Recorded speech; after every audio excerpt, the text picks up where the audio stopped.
regular meeting, Rochester City Council meeting, January 23rd, 2017. Madam Clerk, the roll, please. Dalden. Here. Russell. Here. Vixen. Here. Cuthbertson. Here. Giovanelli. Here. Peterson. Here. Ray. Here. To stand for the Pledge of Allegiance.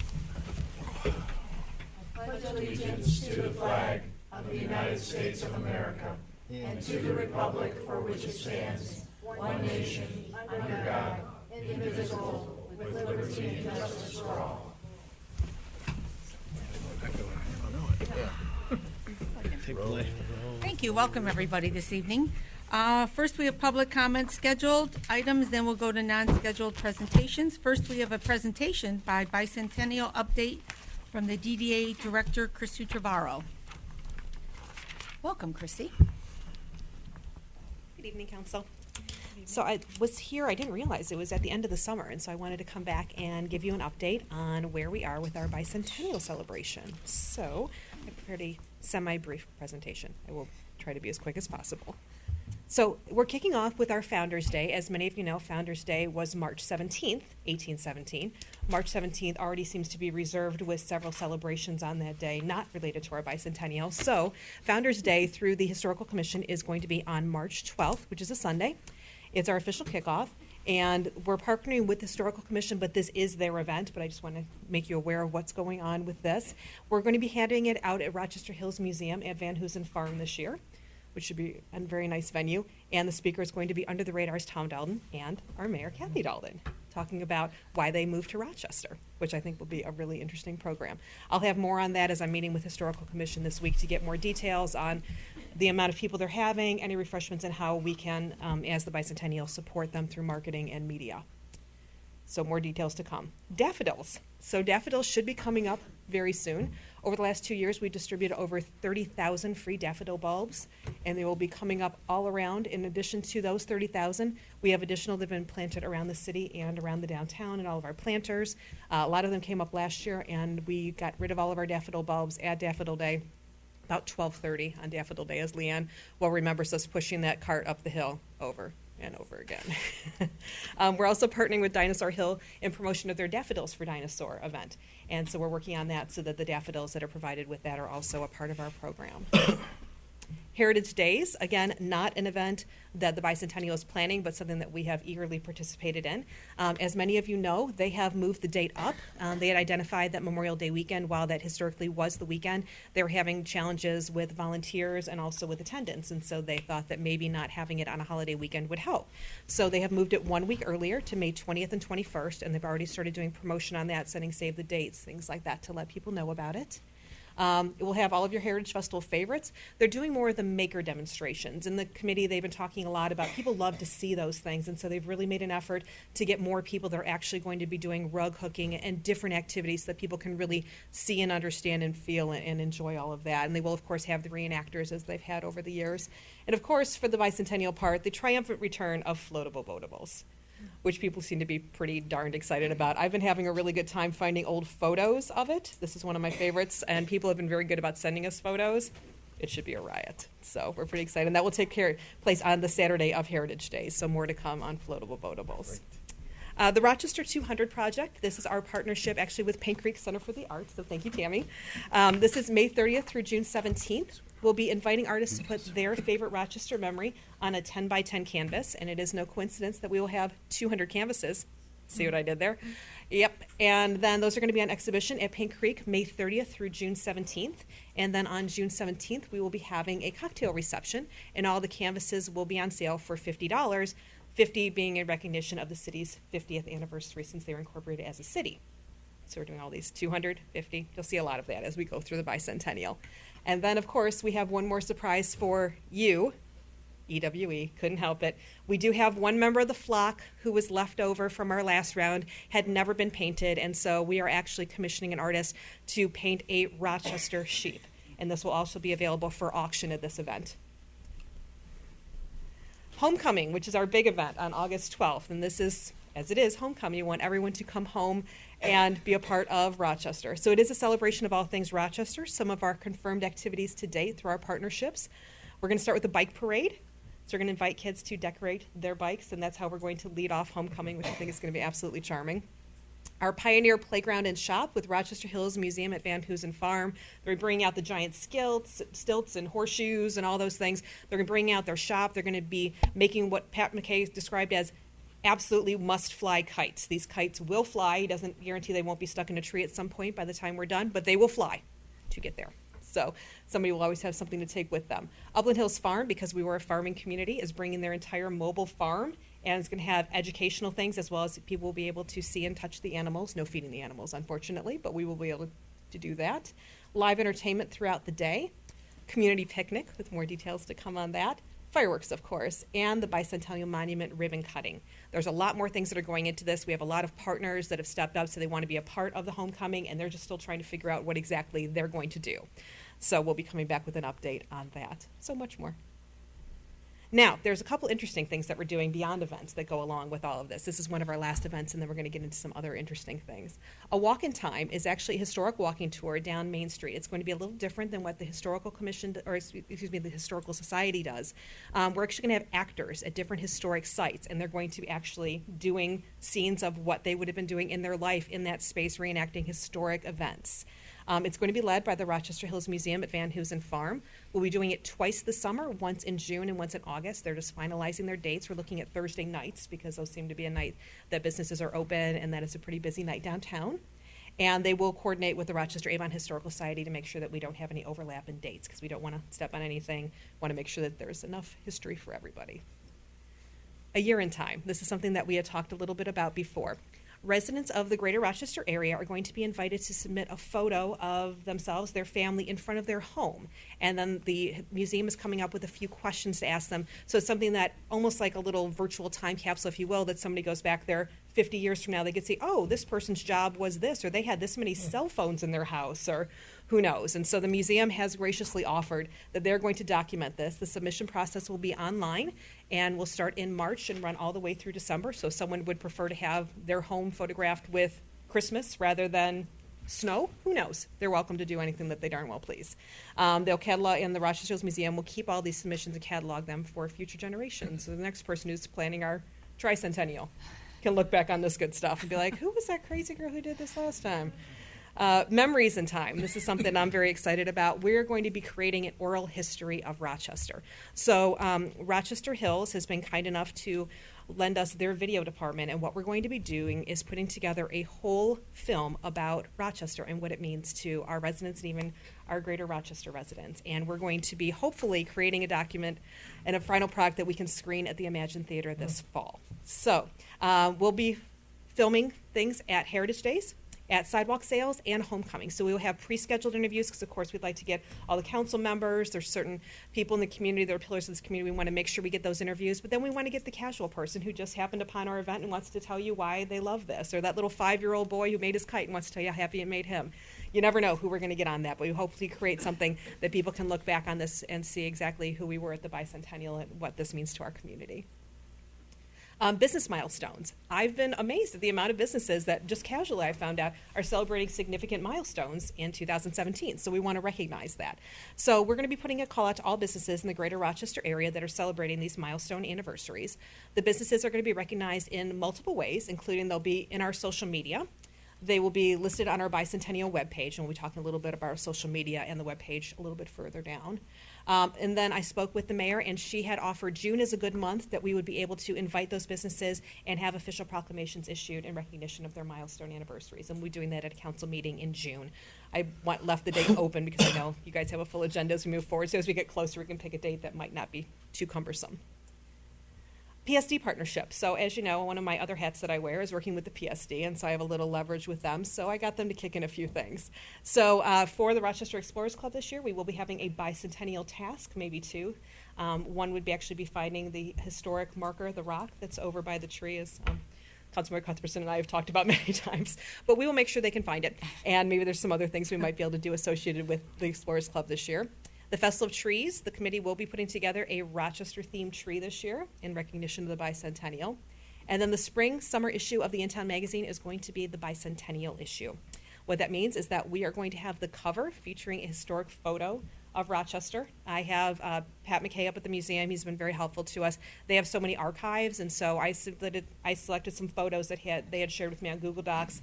He's going through to see what they have that would be in a high enough resolution that it would make a good cover, but I think it's going to be pretty fantastic. The center spread, which we're working on, is going to be a picture when the magazine opens, so you have the full spread. It's going to be a series of historic photos leading up all the way Rochester through the years until about the 60s or 70s. And then across that, we're going to have 10 significant facts about Rochester through history. And we're also helping with the museum with that. There'll be a bicentennial calendar of events included in that as well. So it won't just be our events, but other key events that are happening throughout the city that we want people to be aware of. And this will be going into homes the last week of April. Merchandise. Always have to have merchandise. So lapel pins and window clings, I got the message you guys wanted those, so those are on order, and I will make sure that you have those. We also will be putting together kits for both the Community Outlook Luncheon and for the Sunrise Pinnacle Awards. So everyone at their plate will have something with Bicentennial. We're working on exactly what all of that's going to be, but we will take care of that. T-shirts. We are going to be doing some T-shirts. We have a few different ideas. I want to bring that back to you in March. There's some interesting products out there, including a website called booster.com, which is quite interesting. I don't know if anybody's familiar with it, but anyone who's ever done any kind of things like the races, things like that, when you have to have merchandise and do size runs, and I wish you had it in that color, things like that, booster.com is something that's accessible to nonprofits, and the DDA does have a nonprofit status, that we can go in and actually submit the design for the T-shirt, and then people can go through the website. They can put that same design on white, on black, on a ladies' tee, on a men's tee, whatever they like, and then they take a small percentage of the cost. They handle all the fulfillment, send it out to them, everything. So we will have merchandise that we will be able to have in hand to sell, but then this will be another way that we would have product out there so people could order exactly what they might like. In addition to that, we're doing mini flags, because can't you picture all the kids at homecoming waving little mini flags with our city seal on them for the Golden Bicentennial? I know, I'm all about the photo op. Adorable. So we're working on that. There's a lot of other things we're working on, but we've also been talking with businesses about some special merchandise in store. I had left with the city clerk. This is a sample of some of the coasters that the Royal Park Hotel is going to be doing. This is a current set that they have. I hooked them up with the Historical Society and with Pat McKay to get access to some historic photos. So they'll be reproducing them on coasters, and they'll be selling those throughout. So you can go ahead and pass those along. In addition to that, Rochester Mills is making us a beer. Why not? Yeah. So there's going to be a bicentennial beer. They're actually working on a custom logo. I was actually speaking with them this weekend, and in addition to having that obviously at Rochester Mills, and of course we'll be tapping the mayor to come and tap a keg for us. In addition to that, they're talking about possibly making this a production beer out of the production brewery that they might actually put into stores. Sweet. Wouldn't that be fun? Some more to come on that. But we'll be finalizing logos and all of that in early March, because we want to get that into the magazine. So, and there's more to come. I've been talking with a lot of other businesses that are working on merchandise that's either bicentennial or Rochester related. So on to marketing. Rochester Mills Brewing Company. So the Facebook page is up. That's facebook.com/Rochester Bicentennial. You'll start seeing us sharing a lot more, and we'll be using the Downtown Rochester page, which has over 28,000 people on it. That will be feeding into that, so we can start getting more people on that page. We'll be doing social media posts, including historic photo of the week, beginning in February. As I mentioned, Pat McKay was kind enough to give me access. He uploaded about 75 wonderful historic photos of Rochester that I'll be sharing each week with a little story about what they are. Our webpage will launch in February. We're building that out right now. And then we'll have our initial press release in February with additional press releases, at least monthly, but certain months are a little bit busier than others, so there'll be multiple press releases depending on what's happening that month. We'll be doing a bicentennial marketing workshop. This is open not just to our downtown businesses, but it's also going to be any of our partners, anyone who's interested in being a part of the bicentennial in some way, shape, or form. They will be invited to this meeting. It's going to be on February 22nd at the Mills. And we'll be handing out at that meeting logos on little flash drives. We'll also be giving them window clings and posters so they can start promoting things in their businesses. There'll be a bicentennial event partnership form. So if there's something that you'd like to do in recognition of the bicentennial for your business, if you would like to have us market it, we need you to fill out the form so we can know the date, the scope, if there's a cost, anything, and how it relates back to the bicentennial. So then we would put those things on the website, promote through our social media, and any other opportunities that we have throughout the year. We will also have the bicentennial/Rochester merchandise forum. So for things like that, if there is something that somebody wants to do in recognition of Rochester or the bicentennial, that we would love to talk with them, understand what they're doing, and then possibly promote those items for them, because a lot of people are going to be looking for things this year, and we'd love the opportunity, even though we don't want to be a giant store, but maybe there's a way that we could have a lot of options for people and benefit the businesses in our area at the same time. Looking ahead, we've got lots of good things going on. Rochester Hills Museum, starting in March, they're going to have a year-long exhibition of all of their Rochester artifacts, and it's going to be by decades, and that'll be launching in March. They're building that out right now. The Daffodil Quilt Challenge Bicentennial Exhibit, which is going to be May 5th through the 7th at the Rochester Hills Public Library. We have a history theme for the Summer Reading Club at the Rochester Hills Public Library. We wanted a Rochester theme, but there aren't enough books on Rochester, so we had to go for history. But there will be a lot of Rochester as a part of that. Rochester theme has been confirmed for the 2017 Rochester Hometown Christmas Parade, and they will give us an official name for that as well, so we'll be promoting that. They usually come up with the name. I spoke with Maggie, and she said usually another month or so.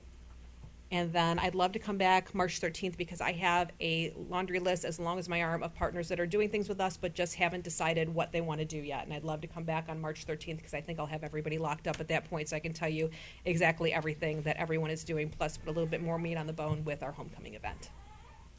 Thank you. Any questions from the council? I tried to be as expeditious as possible. No, that was great. Yeah, Just Councilmember real Ray. quick, when the website launches, all the dates and all the events, there'll be That'll all be listed there, and then we'll also have a printable PDF, so if people want to share it, do whatever they darn well please with it, they're Okay. certainly welcome to do so, yes. And there'll be a hot link, I spoke with Blaine today, a hot link from rochestermi.org on the front page so you can get to it. The page is gonna live off the downtown Rochester site because we have full access to our site to update and change things, so. Any other questions? Councilmember Cuthbertson. So is there, this is great, Christy, thank you. And it's really exciting to be a part of this historical event, obviously, and to support it with a lot of community help and assistance in doing that. I wonder, do we have an official calendar of events, just a summary that, we can circulate on one page so folks aren't kind of crawling Sure. through a PowerPoint? Sure. So I had sent to the mayor just our key 4 dates, but I wanted to get a few more things on there before I made it official, which we'll probably be finishing up in the next week or so, and then we can send that out to everybody. But I had sent the key dates It's to a one-pager. Yeah, a one-pager to Kathy about a month Yep. ago. So Great, thank you. thank you.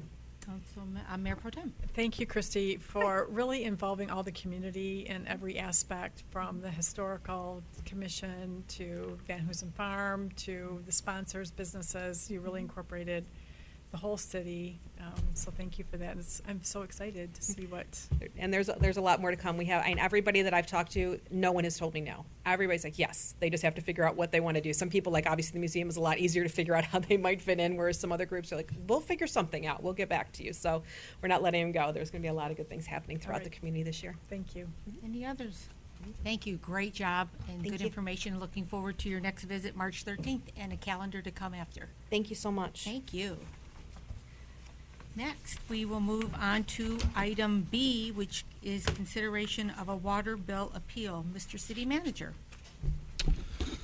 We had a resident, Chris William, has requested to appeal under Section 54-261 of the Rochester Code for what he feels is being overcharged for the sewer services. I think I saw him there back with his child. So Chris might want to come up and speak to council and explain his request. So now would be the time. Yeah. that's the closer. She is adorable. Can I put my stuff here? Absolutely. Help yourself. I brought my counselor. Sorry, Mama's sick, so hope you don't mind. Not at all. She's adorable. Yeah, so this is for the summer quarter that raised all the controversy. My appeal is simple, based on the city code. The way the code is written, it allows for appeal of overcharge based on historical usage.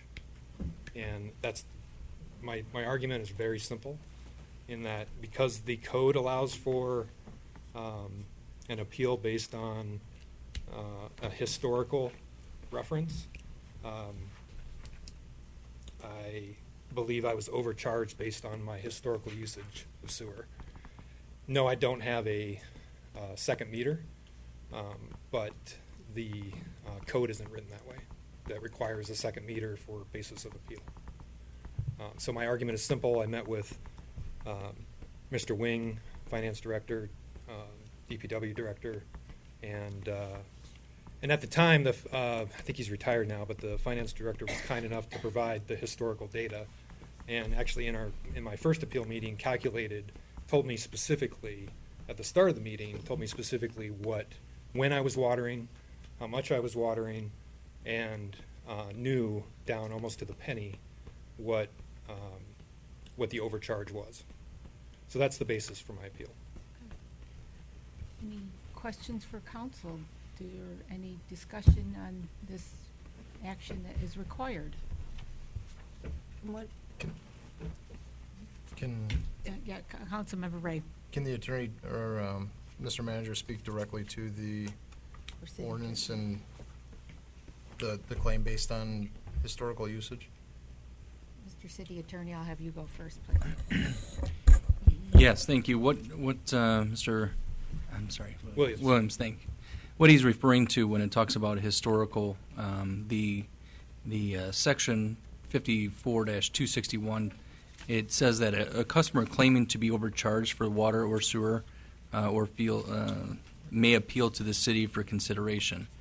And there's a list that says the committee, which is what he just referred to. There's a committee of 3 administrative personnel from the city, will meet and consider any documentation provided by the customer.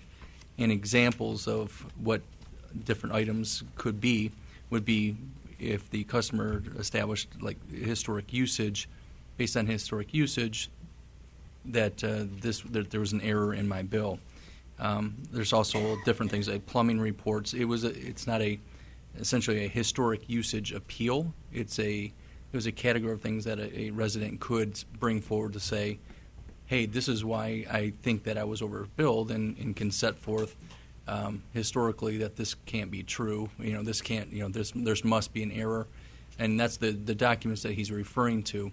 I'm not sure. I wasn't obviously part of that initial appeal, but I'm not sure it was the finance director could tell to a penny.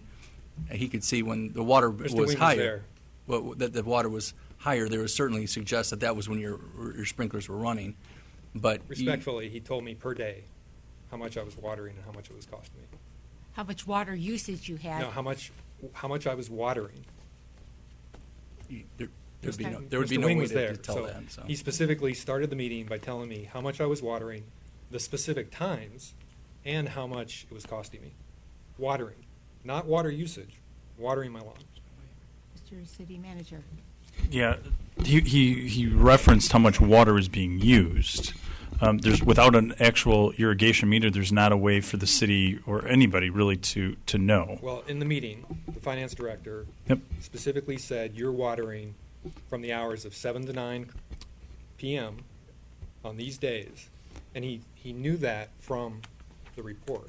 Right, so those reports are in here. That's through our Badger system. So just like when your sprinkler system would go on, but again, there's not a way down to the penny to say that you're not using water in your shower or somewhere else to say that is specifically. So I know he didn't say down to a penny.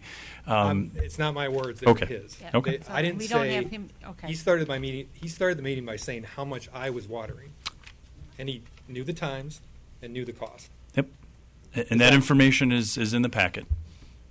That was a conclusion that the city drew, not me, because those were his words. Right. He was drawing the conclusion that your water system was going on at a specific time and shutting off at a specific But that's time. not the words he used, Blaine. He said you were watering your lawns at this time. Right. Yeah, that was his conclusion. Right. Okay. So, Councilmember Giovanelli. Thank you.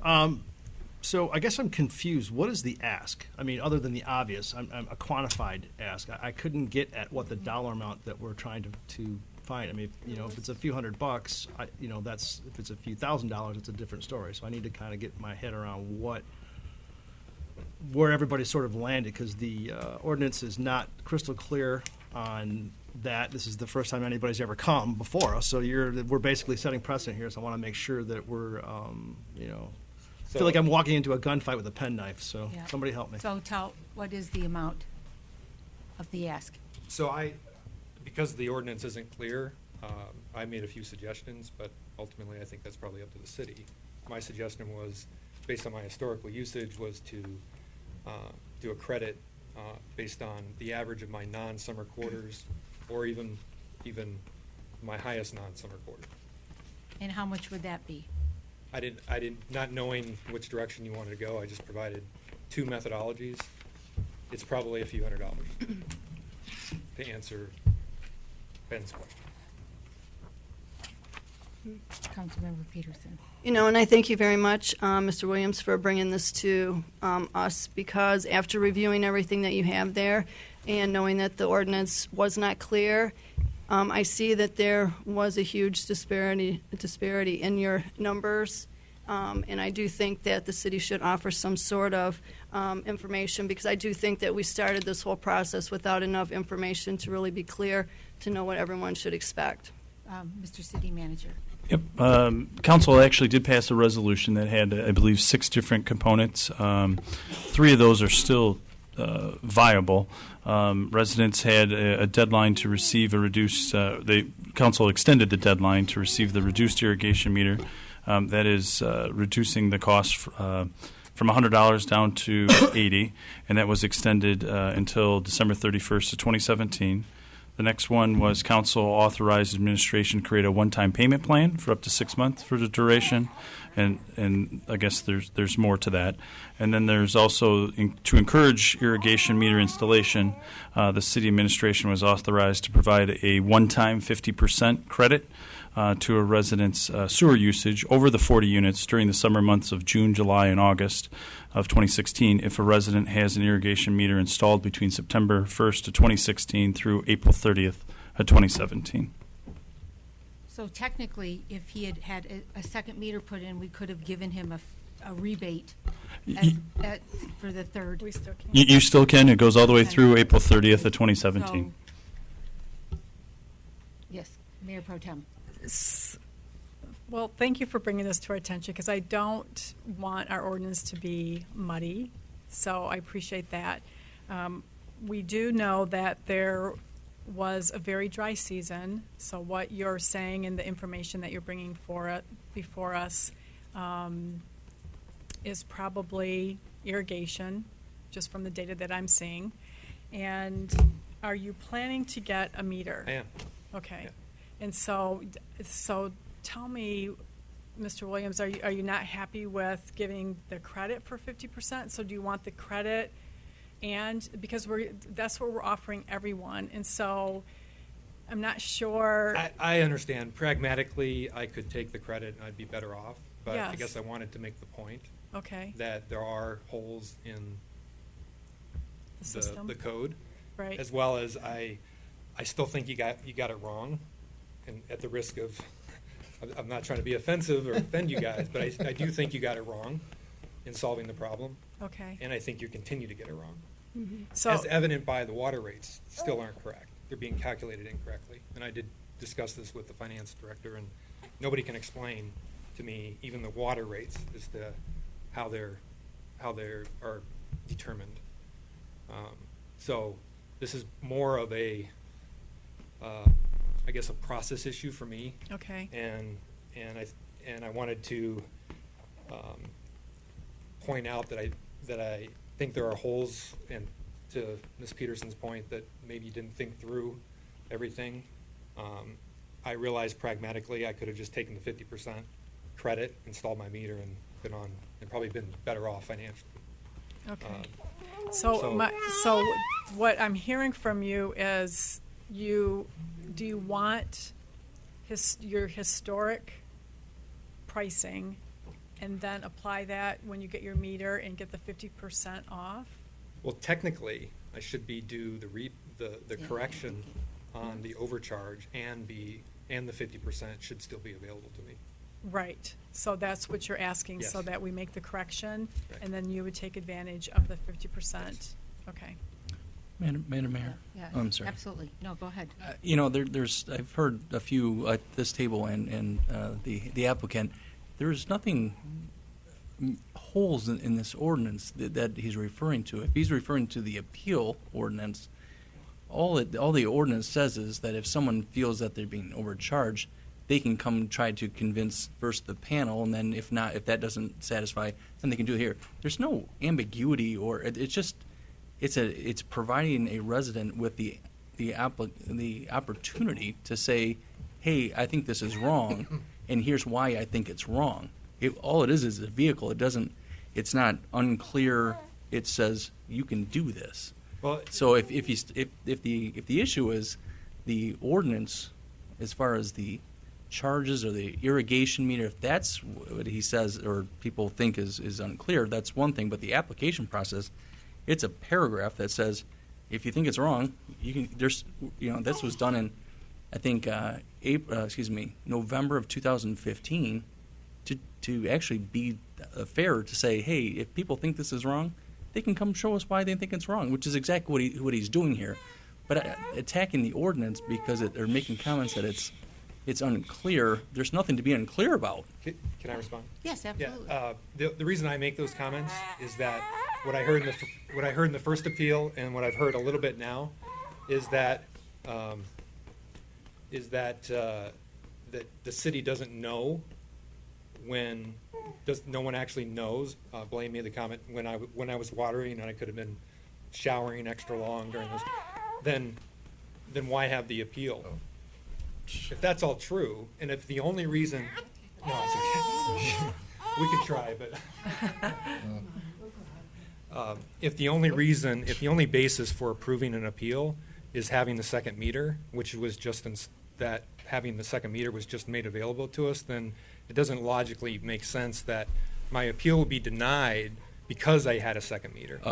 Madam Mayor, I Yes. think I understand. So this is not the only possible application for this ordinance. Right, leakage, I understand. So, I mean, if there's a water line that was broken, this gives the ability for a resident to say, hey, I couldn't possibly have done this because You wanna go get her, go sewer is ahead. wrong. Yeah, excuse me. Yeah, Yeah, go ahead, man. It's all That's good. making me stressed. It's But- everybody up here has been through that exact kids, same I wanna, boat. like, man. run and go to some.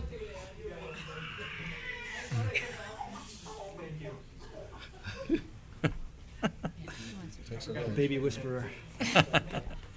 So really, this ability to appeal is not just for this singular situation where a irrigation meter irrigation meter could or couldn't be installed, because that would be helpful to say, hey, this is how much we know is in the sewer.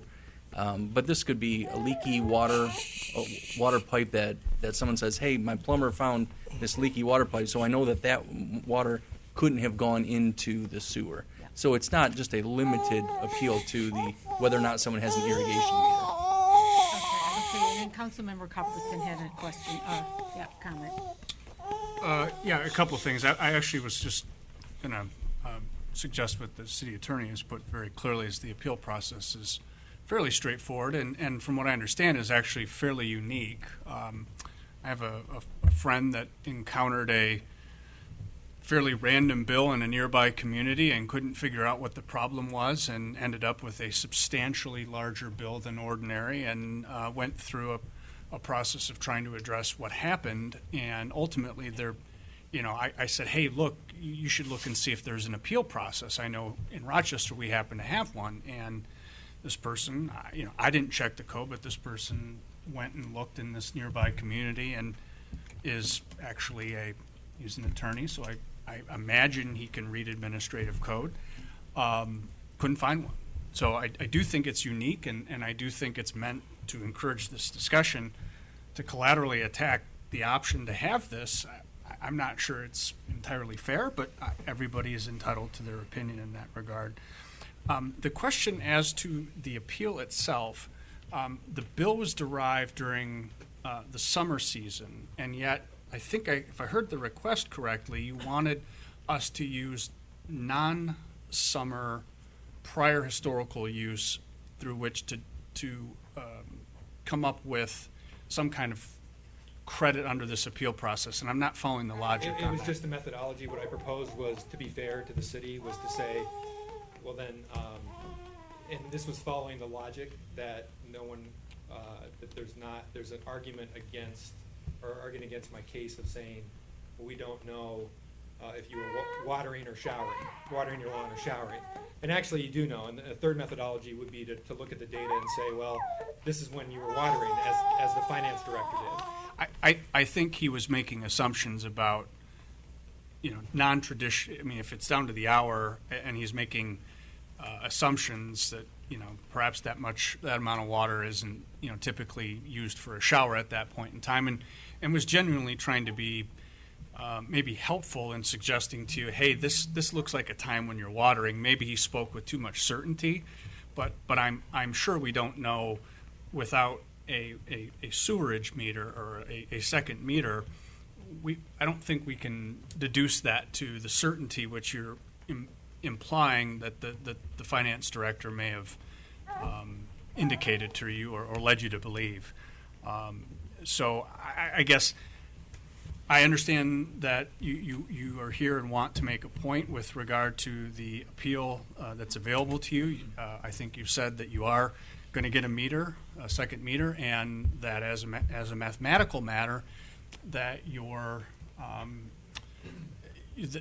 recovery is in essence better under that methodology, and therefore, I guess in looking at the substance and the basis of the appeal, given that you're going to elect that remedy and it is better, I don't think it would be fair in these circumstances to provide for two remedies when we have one that is better and available to you. So that's my opinion on the matter, Madam Mayor, and reasoning, I should say. Yeah, Can and I respond? Go ahead, yes, absolutely. Actually, if I read both,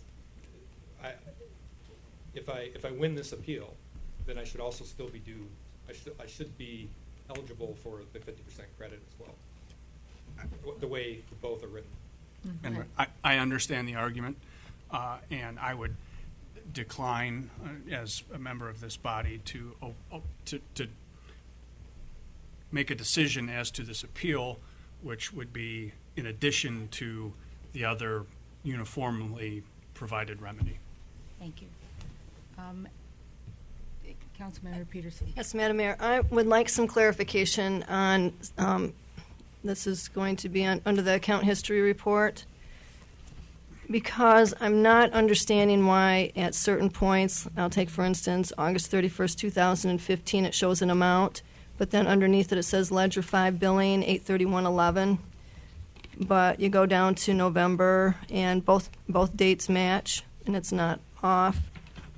You go down a little further and the dates are off again. And I'm just kind of wondering what causes this in this report here, so I know what I'm looking at. Mr. City Manager, do you have that? It's what the city attorney's looking at right there. What were the? I'm sorry, You'll go, if you go just down through, I'm not sure what page, it says page 6. Page 6 of that, you start noticing that on August 31st, 2015, it says what the bill is. Right underneath it, it says ledger 5 billing, 8/31/11, 2011. Yep. You go down further, and you find one, 8/30/2015, and that one is correct at 11/30/15. Go down to 2/29/96, and you get 2/29/11. I'm just wondering why those dates are on here for 2016 and 15. There are, from where I'm looking at, if I'm correct on the same page as you, there's a penalty. There's basically we're doing imports. We do quarterly billing. So on the second column there, where you're going to see when it's billed or when there's a receipt or when there's usage entered, then again, it's kind of going through a normal cycle of billing, receipt, usage entered, billing. There's a penalty, receipt, usage entered.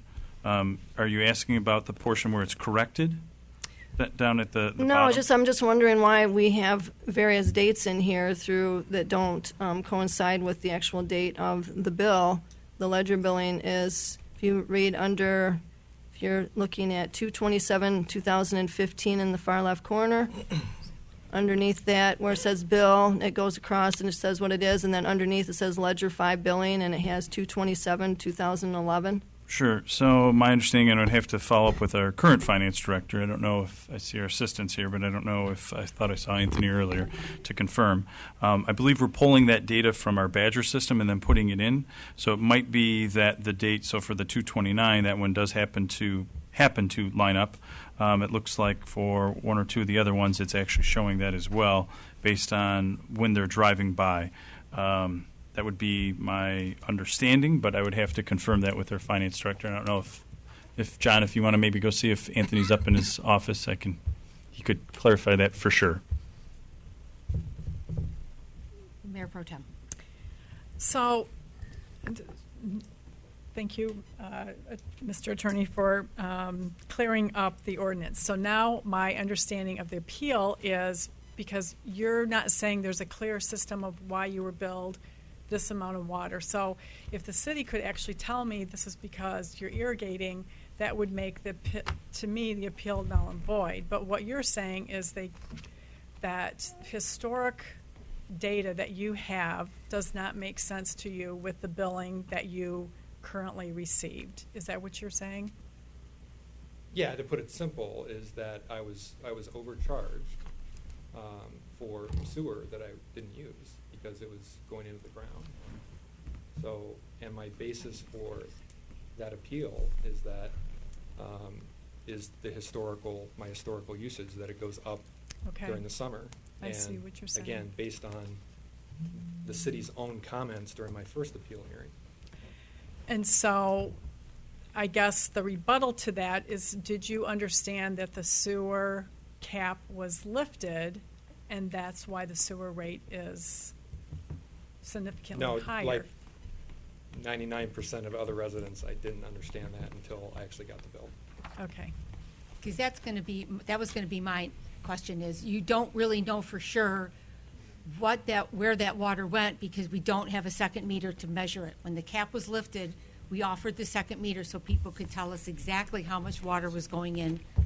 I understand. And I understand your frustration. That's part of the reason why I But think. I'm not here to litigate or argue. No, I understand. The second meter, because the second meter only just came into play. I understand. There is an appeal process that allows me I to appeal based on historical usage. Yep, okay. And if you look at my historical usage, it goes up during the summer quarter.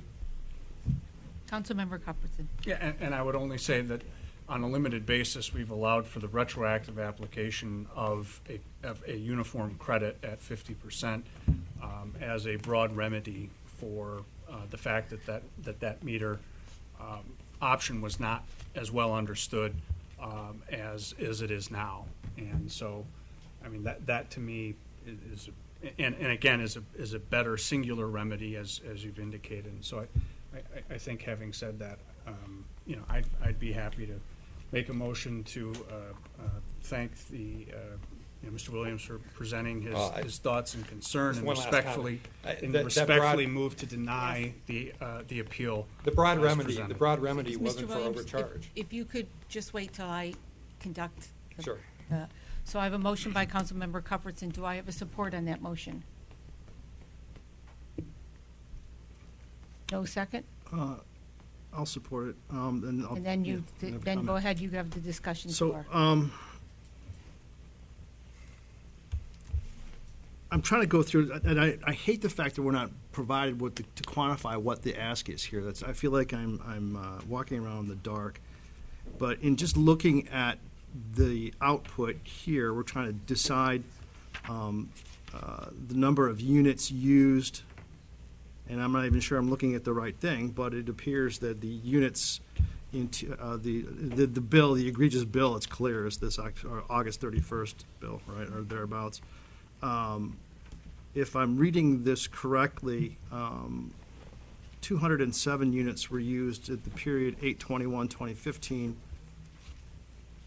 and 447 used 8/19/2016, which makes sense because it was dry out, right? So that's more than double. So I mean, all things being equal, just assuming that the meter that you had before was right and this meter's right and the units are right. So then the pricing methodology changed, I understand. But so there is part of, the rub there too. And then we have to take this ask and assume that once it is done for one person, all of a sudden now a precedent is set, and then you're just going to have, the pitchforks and torches are going to be lined up at City Hall. We're going to be issuing $500 credits to everybody. I Just promise- philosophically I say. promise not to tell anybody. Yeah, no, right? Yeah, unfortunately we're on TV, right? So, Nobody knows. yeah, it doesn't quite work that way. This is not quite Washington-level hijinks, but we're trying to make Rochester great again, right? So, The definition of being overcharged is I'm being charged for services that I didn't use. sure. And then I guess lastly is the fact that we sort of tried to address all of these things in the credit and the appeal process. So I think on balance, we've done as much as we could know. You never are going to know every single iteration of something until it actually happens. And I've been doing this 9 years, and no matter how much I think I've got it figured out, there's always some oddball situation that comes out of left field that no one would ever had the foresight to do. And I think we built that contingency into the ordinance. So while I totally understand and respect, you doing it, I would be doing the exact same thing if I were you. I think just on balance, looking at it as the community as a whole, that's why I need to do this. So, Okay. thank you.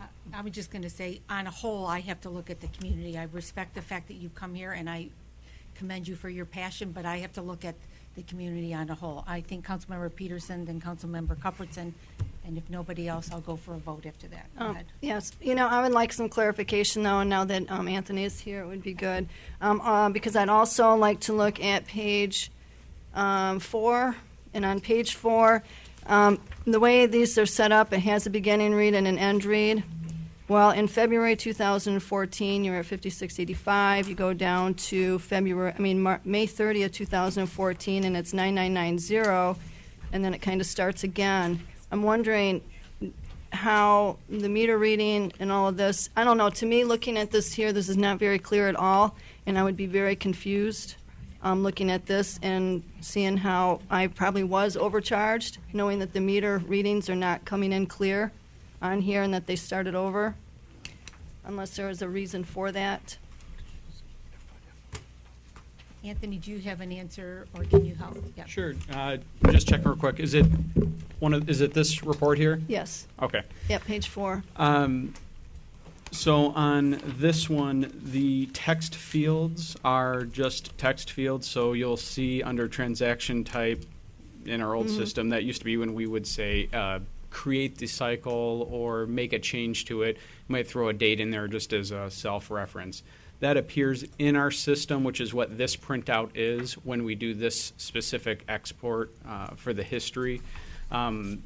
There's typically a few other history exports that we'll do that doesn't have that extra wording in there referring to that column. What was this? Well, okay, so go down to, it says got on this page one 4 here. now. Yep, that's okay. On page 4, go to 8/30/2013 on the left, and you'll see that it says the bill, and go across on that, it says bill, and then underneath it says Ledger 5 billing, 8/30/2011. Yes. Okay, so those are throughout various dates, but they're not everyone has that off date. So I'm wondering why those are thrown in there. So this is very much transactional. So the ones that you see that are at the end of the month, the 8/30s, save the year because that's just a user text field. The 8/30 is when the actual bills are generated and put out. So all the ones that are at the end of the months are the actual print shipped out bills. If you see them in the mid-month, you'll see just below the or right above the 8/30/13, you'll see 8/6/13. Or 8/26. So that's going to be dates that usage was entered, pulled in from Badger, the software. That's not generating a bill. That's just putting in, here's the usages, comes up with the amount. We finish off the cycle. It creates the end of the month date, then puts a dollar amount to it for billing. In the second column, the transaction type, those years and that's something we can type in, and if we changed it now to put today's date, for instance, that would appear on all the future ones. Okay, and I still think that it's being missed, Madam Mayor. See how it says this here? And then it says, Yeah, and he's saying that's a data entry, Just a correct, data- Anthony? That's just. Right the next Yeah, to the- it, the it has second a one flag, where so you'll it has see- nothing to do with It- that, even says and in fact, it doesn't 2011. appear on anything. It's an internal Yeah, it's a flag in the system. field, that you actually, is use. what it is. Okay. You're seeing a report that is like an internal one that we look at pretty much. That date itself, where you see next, ledger 5 billing 8/30/11, is not actually 8/30/11. That just may have been when we last maybe added a new subdivision to it. Okay, well, I now changed it, so I'm going to make the new date now and put that in there. It's not actually a date stamp. All right, it's very confusing, It but go is, further yes. down from there, just go down to then the May 30th, 2014, and you'll see from 215 to 214, it went from 5685 as a read down to 9990. Like, it just like started over and then went to 14. It's in your previous read and current read. Yep, when we see the change over like that, and I'd have to pull one other record to confirm, but that should be when the new meter was installed. That's what I thought. I just wanted to make sure. Or so- in that window is when the new one was And installed. reset. Yeah, exactly. It shows up weird in here because we have a rolling meter read, and then that basically disappears and it becomes a new meter. Okay. I thank you for that because it was a little confusing looking at it. But my thoughts on this here, though, is I think that we should be able to give our residents a credit only because per our ordinance, though, at what he is reading regarding the appeal process for this based on his usage, I do see that he is entitled to one. Thank you. Councilmember Cuthbertson. Yeah, I actually, in thinking about this a little bit, I may be a little hasty in offering this motion. I want to ask a question. Has the meter in question been tested? Has there been any allegation of inaccuracy of the flow? No, I work in that industry, so I know how the device works. I've spot checked it, especially since September. Okay. Just to make sure that, but I haven't, honestly, I haven't seen anything. I haven't tested it, had it tested, but I haven't seen anything abnormal. Would you like us to test it? Sure, if there's something that you're seeing that might lead you to I'm not believe. seeing anything. Yeah. I'm simply Yeah. saying you've brought an appeal forward. You said that there is an uncommon usage. You've indicated that you do water, and you do believe a substantial portion of the water that came in went onto your grass, and that you feel you shouldn't be charged for that, and that's your stated basis for the quote overcharge as you describe it. Is that correct? That's correct. The ordinance change obviously speaks for itself and has taken a different position, and so I think passing or approving an appeal that in essence contradicts our stated ordinance position, I think we put the ordinance potentially, we raise more questions than we answer with respect to the ordinance in that regard, but in approaching this carefully and thoroughly, I wonder, whether testing the meter isn't advisable, if there's a way to spot check it from the city's perspective to see, I don't have an what argument happens. against not testing it, so I just haven't seen anything that would lead me to believe. I guess I knowing what I know and the stated basis for the appeal, I'm not inclined to agree with it or think that it sets precedent or is in keeping with our ordinance, but I want to be thorough to make sure we didn't miss something based on what you're saying. And I guess I'd be looking to administration for some input as if there's a way to do that sensibly. Yep, we'd be happy to test it. Again, kind of as indicated, it's not showing any signs that there's a malfunction or that it's not reading properly. We could go through that process, but I have a feeling we'll be within the normal parameters for this specific meter. If we were seeing indications, there's a little blue droplet kind of that lights up if we were thinking there's a leak or if there's some of those other things. Our Badger software would also alert us if there's something that's kind of Unusual. Yeah, unusual. So we have not had that indication from this new smart meter or from the readings that we're getting. But we can do a test if that's what councils would like. Thank you. Go ahead. Just one question, then I'm going to ask the maker of the motion if he wants to continue. Go ahead. Just real quick then, because I do see on his bill, you're looking at page 6 now. You go through and it shows that usage was entered and then usage was corrected and usage corrected. I mean, and it went from a negative, was like a 279 and then up to a 305. I'm wondering how does that end up, and that was all in the month of May. Anthony. Yes, in the actual meters themselves, there's various codes that essentially say how many decimal points that this needs to go off. And it's not necessarily just decimal points. There's a couple other factors, too.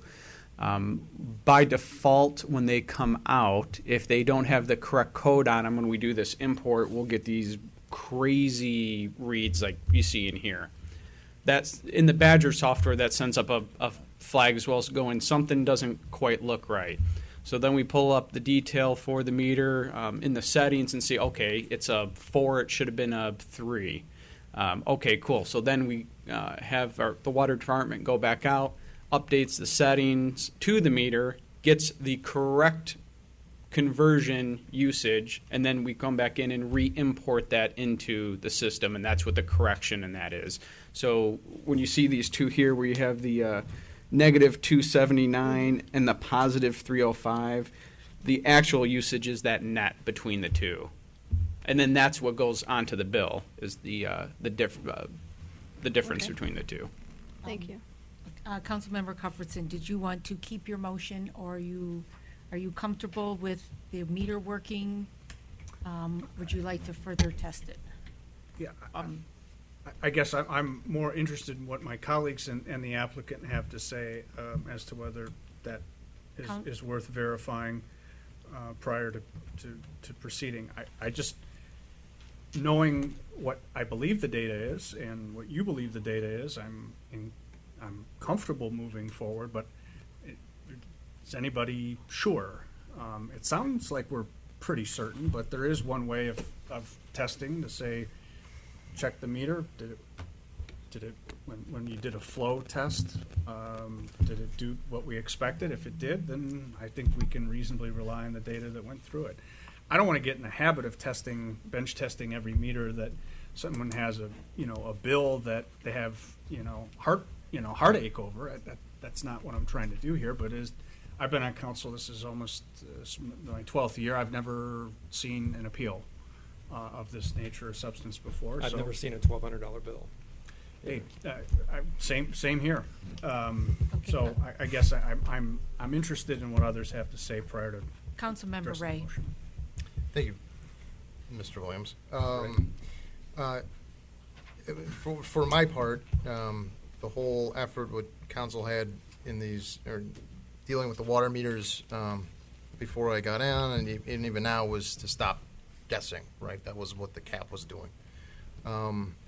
And continue down that path is to stop guessing, and the second meters are to stop guessing.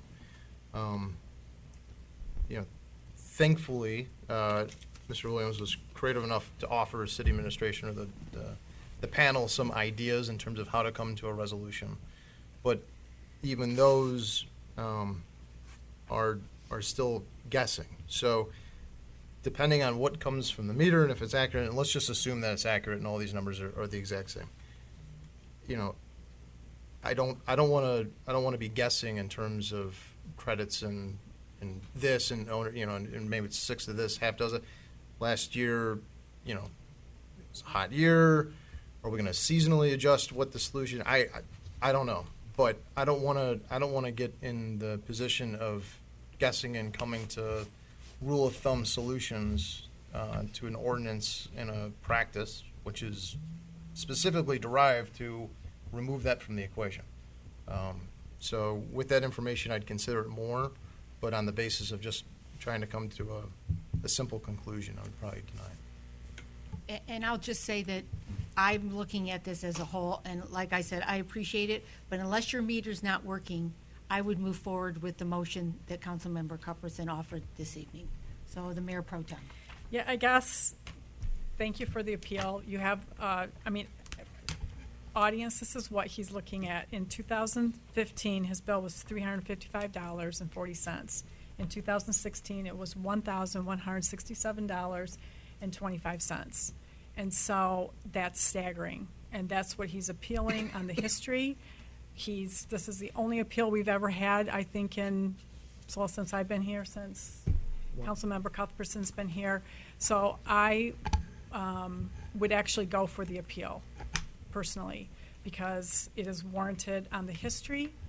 I understand that these numbers are staggering. What would help me is understanding your units. So if someone said you used 40 units this time and you used 120 units, I could make sense of that. This dollar amount, I can't make sense of. So at this point, I would just say, if I was in your shoes, I would say it was overcharged, because I don't have any idea what units were used. And Right. that's how I would understand unless I'm not reading Yeah, something Anthony, you correct. can tell us, correct? it's right there. You can tell us right there. how Where are many you, units. where are you seeing units? Yeah, the units used are going to be in the third column.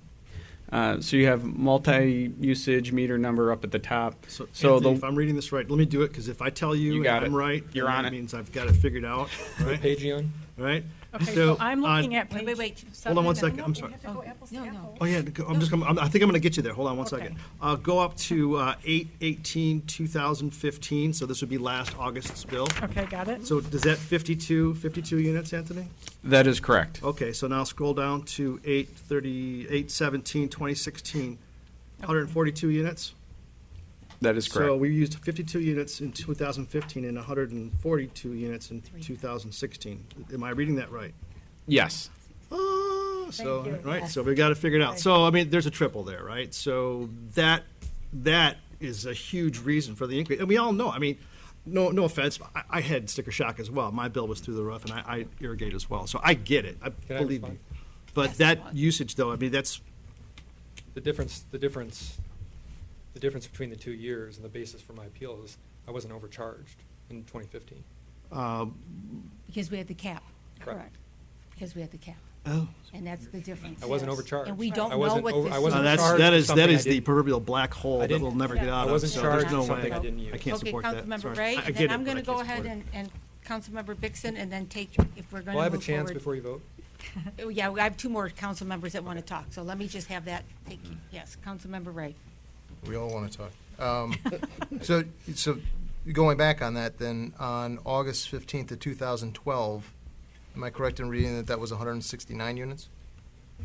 That is correct, yeah. And 12 is the last year we had the really dry summer similar to this last one. Okay. So that gets to my basis of relatively indifferent and agnostic when it comes to the solution, but I need to know the actual number and not a solution, or a guess. Councilmember Bixson. Yeah. As people know, I voted against this change. I mean, yeah, he used more, you should have to pay more. A $1,200 bill is ridiculous. It's outrageous. The system is failed. People are going to start moving out of Rochester if we don't do something about this. So I would also vote to give in to the appeal. And if there's more appeals, bills like that, bring it on. I mean, we'll have to take a look at it, but when you do something like this, there's consequences to it. Thank you. Councilmember Cuthbertson. If we're going to deal with these in an ad hoc fashion, then I suggest we repeal the policy change that we enacted to deal with second meters and the retroactive 50% credit. We can't have it all ways. I understand it's a political piñata, but to at one hand support what is a uniform, better option that actually solves the problem and gets people into second meters, so we're not guessing and stop subsidizing the water system. or the higher users in the water system at the expense of the lower users, we're right back to where we started, before we made policy changes. So I understand it may be consistent with some thematic voting here, but if we go down this path, then we really should revoke what we've done on a broader policy basis, and I happen to think that would be a mistake. But I guess to put a fine point on the question the mayor has asked me, do I want to proceed with the motion, or do I want to withdraw it pending an inspection of the meter? I don't think it hurts to take 2 weeks and take a look at the meter and see if there's any faults and figure out if there is an issue there. And I'd be procedurally, Madam Clerk, I don't know if I need to withdraw my motion as stated, substitute a motion to table and to request administration to investigate the accuracy, or at least the present accuracy of the water meter in question before considering any further action on the matter. And that if you did choose to table the motion, then the motion that would come back to you at your next meeting with the report on the meter would be to deny the appeal. That's So the that exact the motion comes would back. still be in place if Absolutely. you just tabled. That would be my Okay. that would be my request. Okay. So- Crawford moves to table. Yes. Support. Support by Giovanelli. Madam Clerk, the Can I roll. get- can Oh, I- yes, I'm sorry. I mean, I'm fine with that, but everybody in the room says there's no need to do it, including the applicant. So we're going to test it, even though everybody says there's nothing to test. Well, I think what we're trying to say is we're going to give him one more chance to make his case, and if the meter's working fine, it will come back to a vote in 2 weeks. No. Am I correct? I mean, the I man's made his case, hasn't he? I mean, I don't know what else can be said. the I mean, I'm putting your words in your mouth. I'm sorry. Go ahead, Councilmember Cuthbertson. the applicant said he would welcome an inspection or a double check of the meter, if I'm not mistaken. I don't have an argument against it. Okay, The so only question I would have would be, how evasive is a test? Anthony. What would happen is DPW would come out to the home. At the time, it's going to be similar to having the meter changed out. They're going to be putting a new meter in and then taking the old one out and then testing the old meter. Then we have the results from there. Typically, we could either leave the old meter in or leave the one that we just put in, or go back again and then put the meter back into the property. And within 2 weeks, we can do that. The Realistically. testing on the meter's a third party. I can't speak for them. We take it to get it tested. Okay. I believe that is ample enough time, Okay. pending we can get in, a time mutual to Okay. get in and get it. There shouldn't be an issue with that. All right. Okay, thank you. Madam Clerk, the roll, please. Well, Oh, Madam Mayor, I'm sorry, I know, but I thought this appeal was regarding the historical usage, so seeing the historical usage in the data sheet shows that historically, it looks like he was overcharged, No, based on the ordinance. That's correct. I mean, I appreciate the offer to test the meter, because I think you have the best interest of trying to protect me, because if my meter's off, then maybe that's part of the reason. So I do appreciate that. I can't argue against it, but I've also seen no evidence why. I mean, I've checked it. If I want, that was kind of the first thing I thought when I saw the bill was, oh, my meter's broken, and I went and kind of watched it, and but maybe there's something that can't be caught to the eye. So Well- I do think you have my best interest in that request. So, I mean, again, I can't think of Okay, an argument. so we'll why. go ahead and move forward on that. Madam Clerk, the roll, please. Dalton. Yes. Russell. Yes. Dixon. Yes. Cuthbertson. Yes. Giovanelli. Yes. Peterson. Yes. Ray. Yes. Thank you. Okay, thank you. Next, I have miscellaneous public comment this evening. We're going to have Ms. Glissman up first.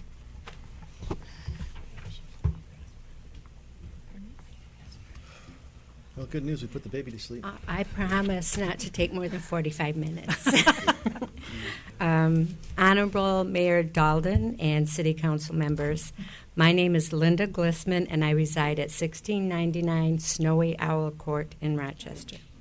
I'm a congressional aide to U.S. Congressman Mike Bishop, also a resident of Rochester.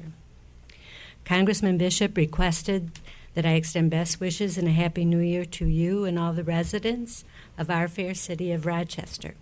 Our congressional district office is located in Brighton, Michigan, where we have able caseworkers helping constituents in the 8th District. Challenges such as immigration, commerce, veterans affairs, and appointments to the U.S. military schools are addressed at that office. Please contact our office at 810-227-8600 if you have any questions on federal issues. Once again, that phone number is 810-227-8600. Thank you so much for your time. Please extend our well wishes to to Congressman Bishop. We do appreciate it. I Thank certainly you. will. He was sworn in for his second Yes. term And on January 3rd. congratulations. Thank Thank you. you so much. Any other miscellaneous public comment this evening?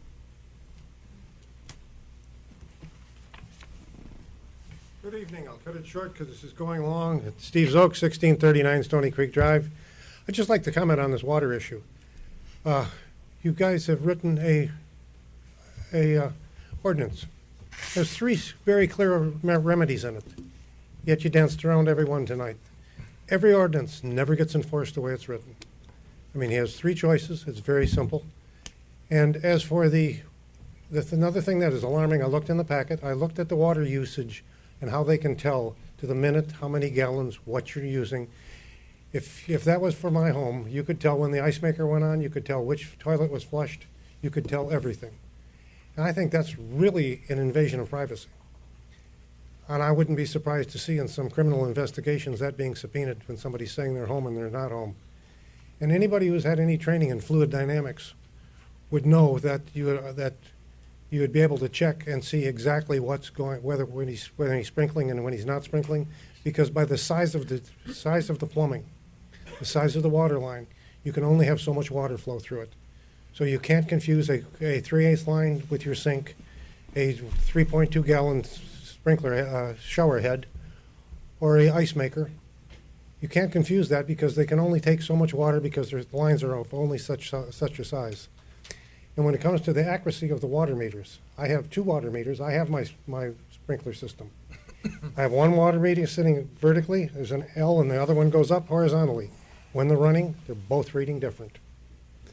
And I shut my sprinklers off 2 months ago, and every time I open the lid on that water meter, it's a different number, and it hasn't been used in months.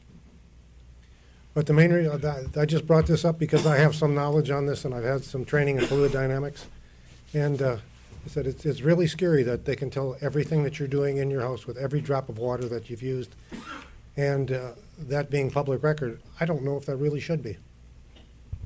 Now, I was going to speak on making our signature events. And the question that I'm going to ask is a signature event given more leeway on things that they can do and things that they can't do than regular events? Do they have different thresholds? Because with that comes some fallout. Because if we have 5 signature events, and we had Fire and Ice this weekend, and we had fireworks that were shaking the houses in our city and outside of our city.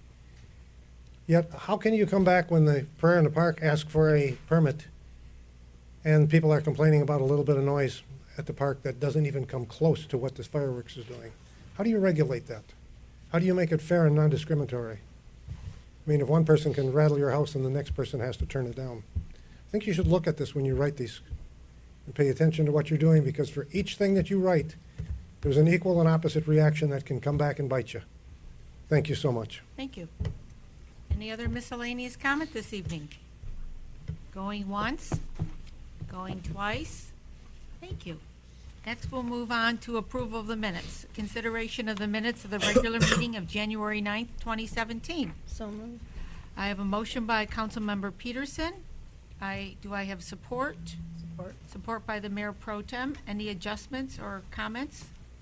Madam Clerk, the roll, please. Belden. Yes. Russell. Yes. Vixen. Yes. Cuthbertson. Yes. Jovinelli. Yes. Peterson. Yes. Ray. Yes. Thank you. Next, we move on to the approval of the consent agenda. We have one item this evening, consideration of a request to authorize the execution of an agreement for professional services to prepare for the annual state-required stormwater reports. Do I have a motion? So moved. Motion by Councilmember Giovanelli. Support. Support by the Mayor Pro Tem. Madam Clerk, the roll, please. Sheldon. Yes. Russell. Yes. Vixen. Yes. Cuthbertson. Yes. Jovinelli. Yes. Peterson. Yes. Ray. Yes. Here or not here. Next, we have old business tabled items. First one is consideration of a request to approve a water tower lease agreement for the purpose of installing wireless communication devices. Mr. City Manager. Yep, the memo before you is, again, as it states, this is an old business item.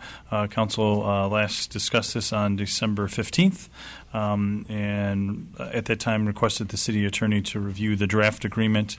That has been done. My understanding is our attorney then spoke with the company Solaveris Net LLC and or their attorney, and made the requested changes. I don't know if council has anything else that he'd like to share, but the final document is the one that council directed and is in the packet. Mr. City Attorney. The only thing I'd like to highlight change-wise from the last time you reviewed this is one of the concerns I had was the ability for the city to terminate, and so I wanted to put that point that out to you in paragraph 9. Before there was only the ability for the city to terminate the agreement if there's interference or if they breach the contract, and so the previous version had where the initial term was 5 years, and it was annual 1-year terms after that, indefinitely, with no ability for the city out of its own desire to stop that process. So we went through a number of drafts, and for the amount of money that was going to be invested in this, they wanted a certain amount of security and the length of contract. So the one before you still has the initial 5-year term, but it's a right to extend on Solveris's part for an additional 1 5-year term. So so essentially think of this as a maximum of 10-year contract instead of a 5-year with indefinite 1-year terms. So that was what they felt was appropriate for their business model, and to make that work. I was more satisfied because there was the ability for this contract to actually end at some point if the city wants it to end. Okay, thank you. Council. Make a motion to approve. Councilmember Peterson, motion to approve. Do I have support? Support. Support by the Mayor Pro Tem with a question. The only question I had, and I'm sure it's in this document somewhere, if we painted it, the water tower, and we damaged something in some way, how does that work? We actually coordinate with the vendor for painting and for any maintenance. Typically, they're going to go down if it actually has to be removed. So that equipment would be pulled off, and then it would be either the maintenance work would be done or the painting needed to be done.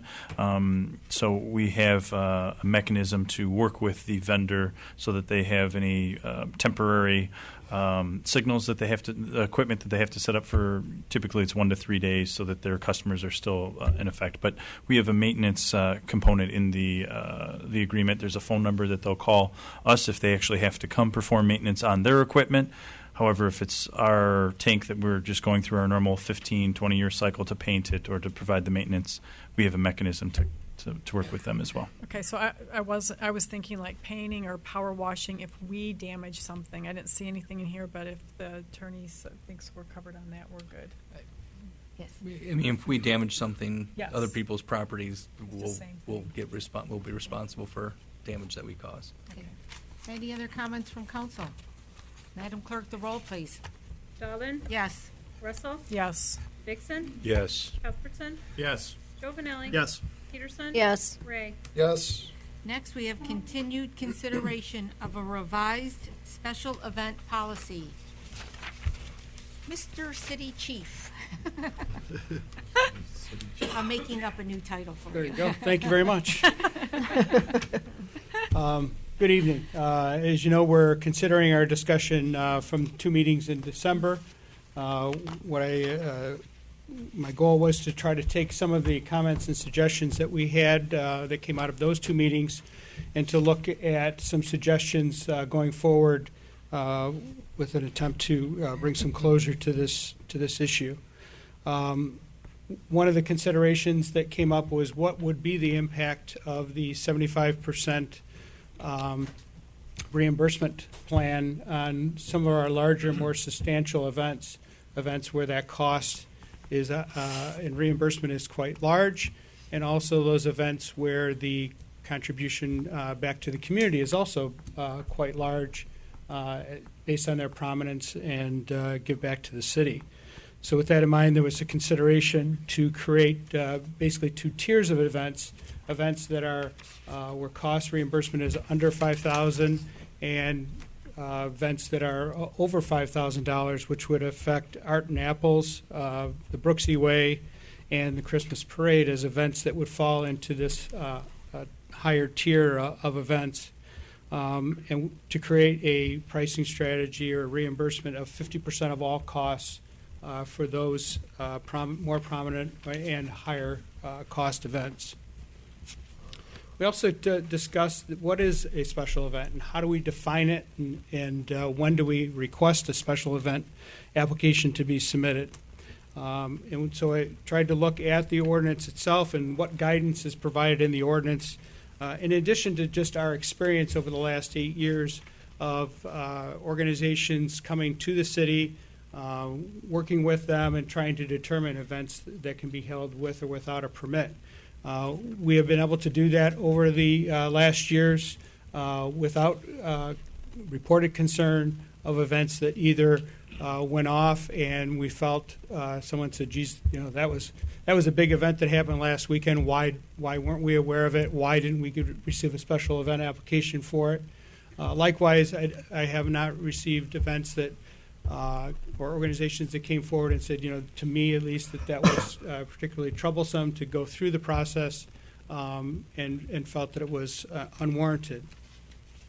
However, I looked at the ordinance again and looked at some of the items that we use in over the last years to make those kind of decisions.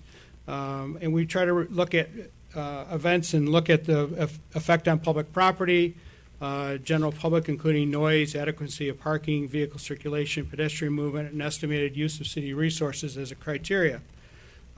We've reviewed events to look at the overall impact of those events, but not only of those that may attend, but also look at effect to the surrounding area and others that residents that may be affected by that event being held.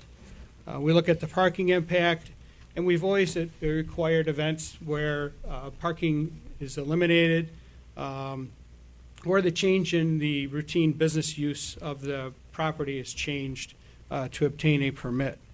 In most cases, events that occur and that do not impact the city or private property have not been required to have an event. We look at the appropriateness of the location to determine whether it's sufficient to support the event. We want events to be successful, and we try to work with organizers to make sure that happens by allowing events to happen in areas that we feel, again, will not be overly burdensome and can support the event and is adequate to the needs. We also want to not impact others that may be trying to coexist in those areas by use of the trails, use of the park, so that people have the ability to also use our facilities when an event is occurring in most cases.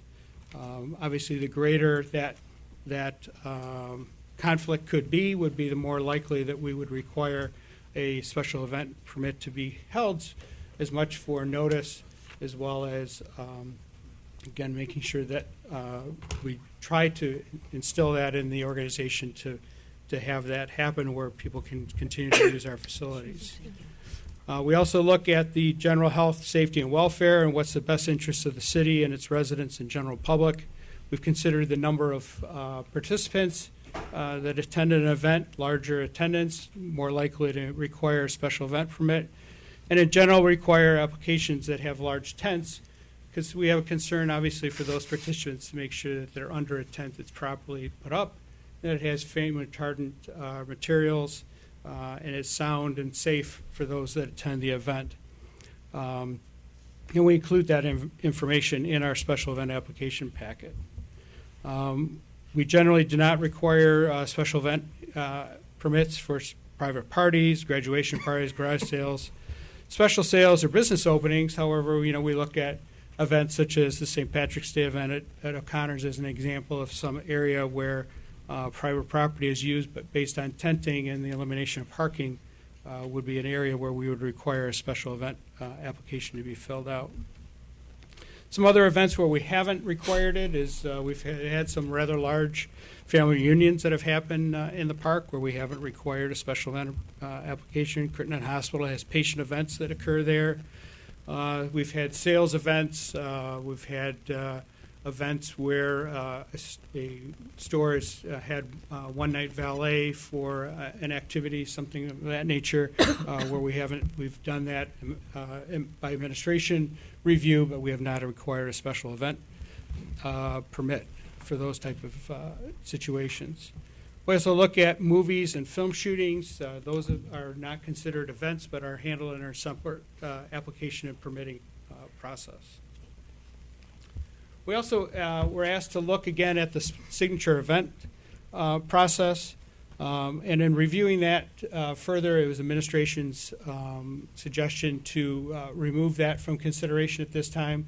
If we look at the current application, it does indicate that there's some protection or provision there that guides City Council and its City Administration that if an event would occurring in the city at or around the same time of the event, or whether or not the event has already been approved. So we can consider the impact of other events that are occurring on the same day and also the past history of those events.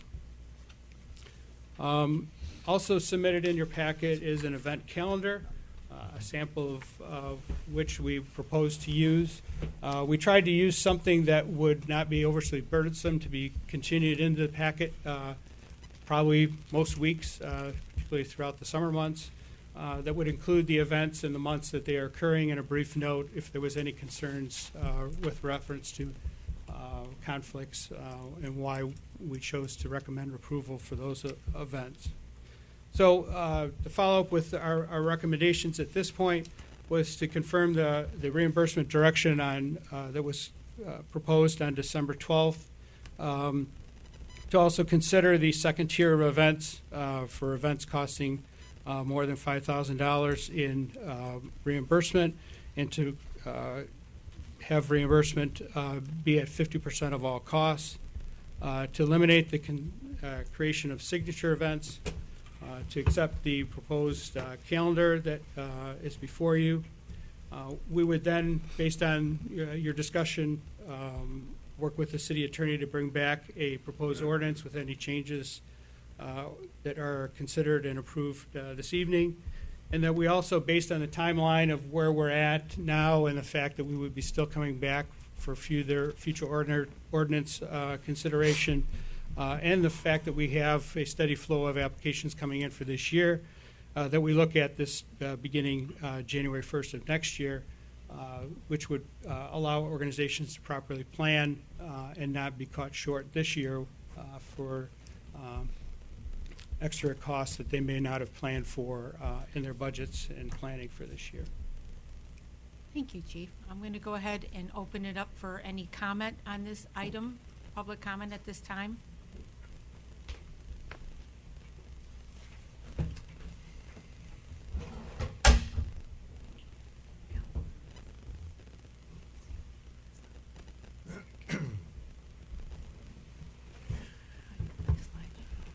Right up at the top there. All right, you know. You got it? Slideshow.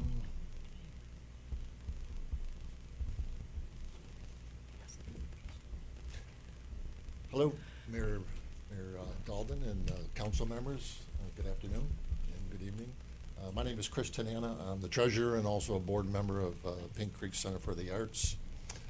Thank you for the opportunity to speak with you this evening. It's been quite a history for the Art in Apples Festival, right? I think this fall we're going to be celebrating our 52nd event. The first one was in 1965, and we actually had 20,000 people attend that festival.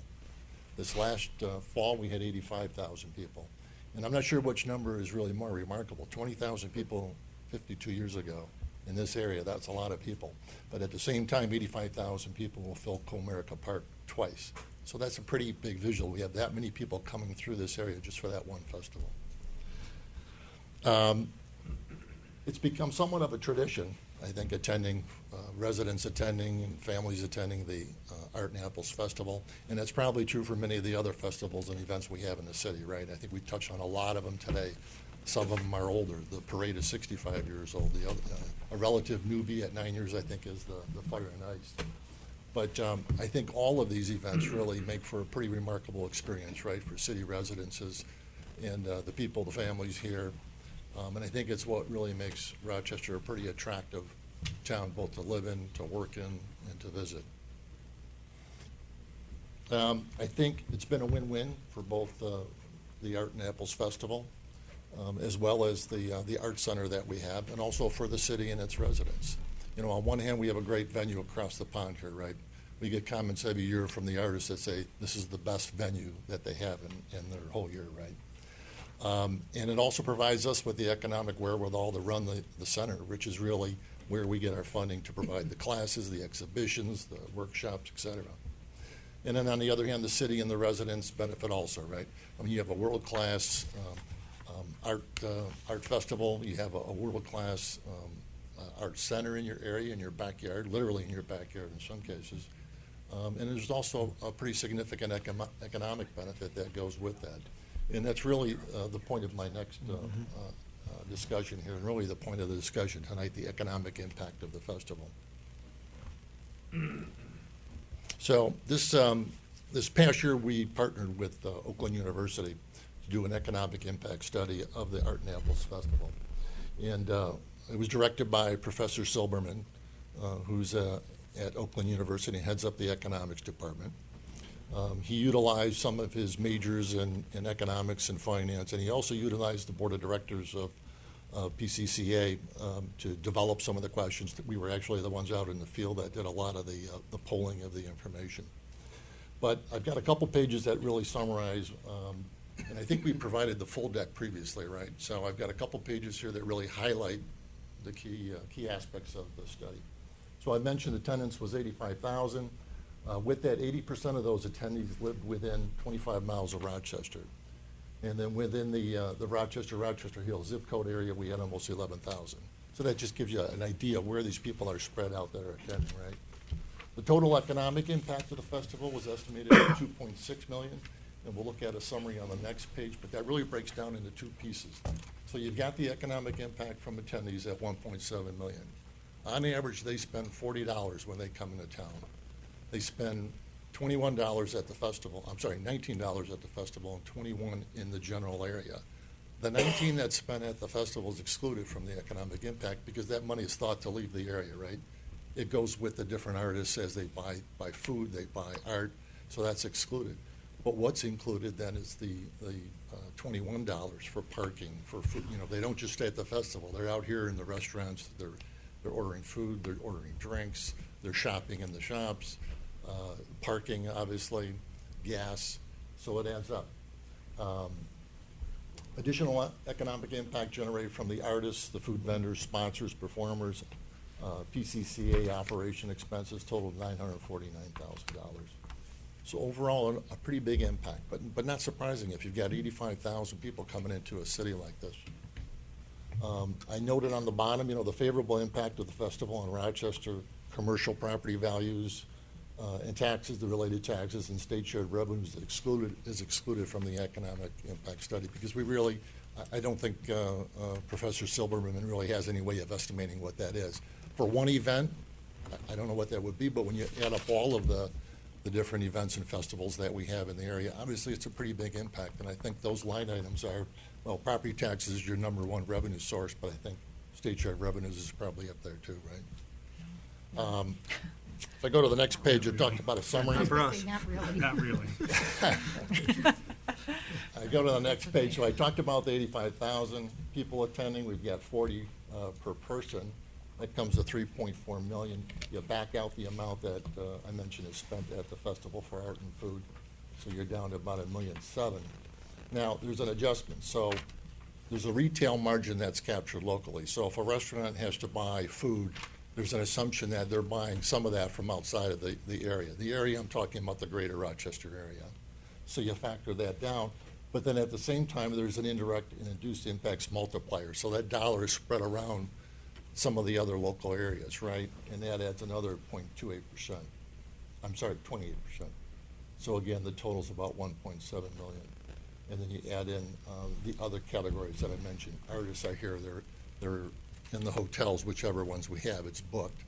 The sponsors, food vendors, performers, operations, another almost 950,000 for a total of 2.6 million. So it's a big number. I hope it's useful information for you. It provides a relative guidance. If you have a Fire and Ice Festival that is for 3 days and attracts, I don't know, 10, 20,000 people, you can get a general idea of the impact that it has on the area. Okay, so as treasurer of PCCA, we're a charitable organization. I have a fiduciary responsibility, obviously, to ensure the ongoing financial viability of the organization, and also to some extent the reasonableness of the expenses of the organization. Our ongoing financial viability is not guaranteed. We don't have any endowment. We don't have any rich benefactors. We basically have to earn it every year. And a large part of that is the art festival, obviously. We understand the desire of the city to recoup some of these expenses, but we just want you to at least take into consideration that there's a big economic benefit that's also attributing to the city. So as you consider increasing billings for the services, we will at least like to have some dialogue with the different, department heads in terms of what's being offered. Let's coordinate these activities. We've developed a template that I could share with you that maybe is a good layout with labor and hours and, any of the equipment DPW might be using equipment at certain rates. And I can provide that with you. And we like that maybe 60 days in advance of the event. It's not a negotiation, right, with you, for the services, but maybe some dialogue. There's some opportunity I think we have where we have duplicate services. We hire Civil Air Patrol to do a lot of the patrolling of the park. It might be more efficient to have our police chief to handle that at night for us. We do hire off-duty DPW workers. I think we paid about $4,100 this last year for them doing a lot of work in the park for us. So we do spend a lot of money on our own. You also, but just something that I hope you would take into consideration as we go forward. And it's not an insignificant amount when we talk about the total value of the services provided. I mean, our total budget for the year, this next fiscal year, is $36,000 net income. So, and that's assuming a good year. That's assuming we don't have 3 days of inclement weather, in which case we're really struggling, right? But it is significant to the bottom line of PCCA. Thank you. Thank you. Thank you. Any questions or Any comments? questions from council? Thank you so much. Actually, I have just one question. Yes. So, and forgive me, is 15, your statement of revenue in 15 for the event shows about $220,775, $221,000. And comparing that to the 2016 economic impact study, and I realize we're off by a year here, at $19 inside the park, if you will, times 85,000 is about 1.615 million in attributed economic activity inside the event. Yep. With a realization of, based on 15, 221 is about a 13.6% realization rate for the center, based on that rough math. Yep. And then Yep. that cross-year comparison. Yep. Is that for an organization, a nonprofit organization in this area, whether geographically or by by the nature of the operation as an art related facility, is that a number that you like? Is that a number that's understood, or one which is comparable? Yeah, and I'll let Tammy add to it if you have any other comments, but, I mean, our model's a little different, right? So we charge a set amount for an artist to have a tent, right, for X days. Yes. We charge a certain amount for the food vendors. But the way we make money is really through the donations at the gate, and then also from the sponsor revenue. Mm-hmm. So the other aspects of the art festival are really break even at best. So again, if we have a bad 3 days, we're not taking in that revenue. I'm very familiar with the Yep, event, or at least yep. the way it was 7 or 8, 9 years ago. But nevertheless, that number, just as a general matter, stood out to me when you compare inside the park in the study to what you're actually realizing, or at least you realized in 15, that it would seem to me that there's an opportunity there to grow that realization. Just, Possibly. I'm not a member of your board of directors by Possibly. any stretch of the imagination. I mean, but we have statistics like by each art vendor, how much they take in. Mhm. They're volunteering this information, right? So we take it Sure. with a grain of salt. But we have a fairly good idea how much they're making on our festival, and our festival is more productive than most. Mhm. But we have That's why raised the they come. rates. We have raised the rates over the years on the tent rentals and whatnot, the lot rentals for the artists. We've raised the rates on the food vendors because, again, it's been growing. It's been a successful festival that continues to grow. But do we need to look for additional opportunities? Yes. And we have considered one actually that involves council and some water. It's called a dunk tank. No, he's just kidding. I'm just Sorry. It happens every A other little Monday. levity. You could probably make a lot of money on it. Well, it depends, but it would depend on who volunteers. Yeah. Yeah, We're looking for opportunities always. But thank you. Any other comments from council? All right, so I'm going to close. Anybody else for the public comment portion of this? Yes, go ahead.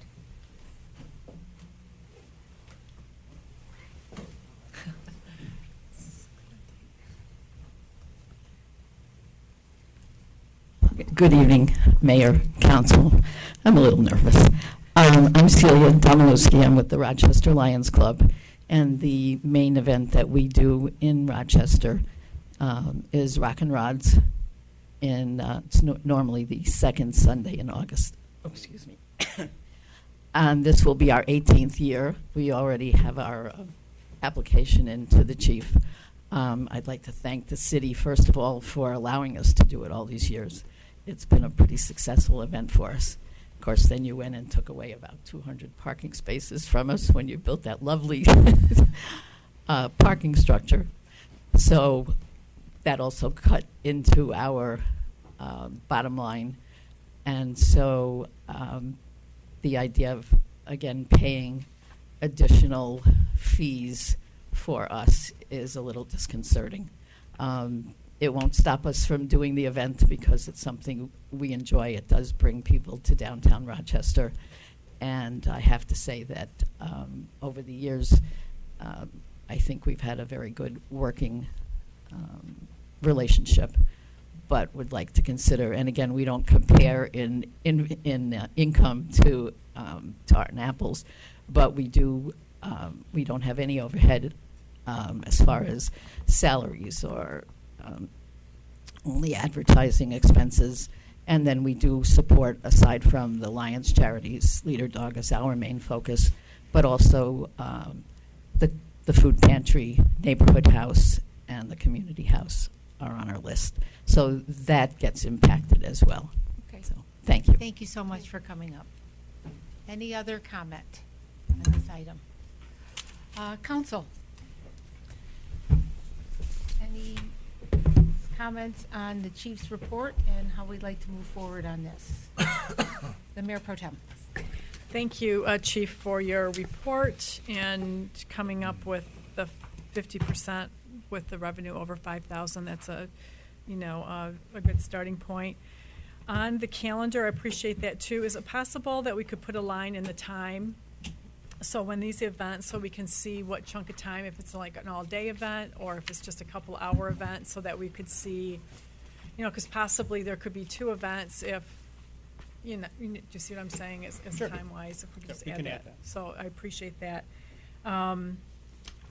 For me, when we made the ordinance change, how we got here was really to be self-limiting so that the citizens would have to enjoy their community, with some downtime as well as some fabulous events that we have, and that we would share that cost with the nonprofit organizations. But what I didn't personally realize, and I should have, so my great apologies, I've said that before at the last meeting, is that it's significant in a couple of the events, and thank you for Rockin' Rods. I did take a look at that as well. But the parade, for instance, the old invoice was $755.72. The new invoice would be over $6,000. And Rochester Hills in Oakland County do not charge for those, events. They don't invoice for that particular event. And so I was thinking about the parade as something that's very significant, that's traditional in our community. It's over 65 years old. And I would love to grandfather that in because it's not a profit-making entity. They make no income off of that entity. So I think that really separates it from the rest of the events here. Then, I put a lot of time into this, just really thinking of what we can do, because I love the idea that OU has done an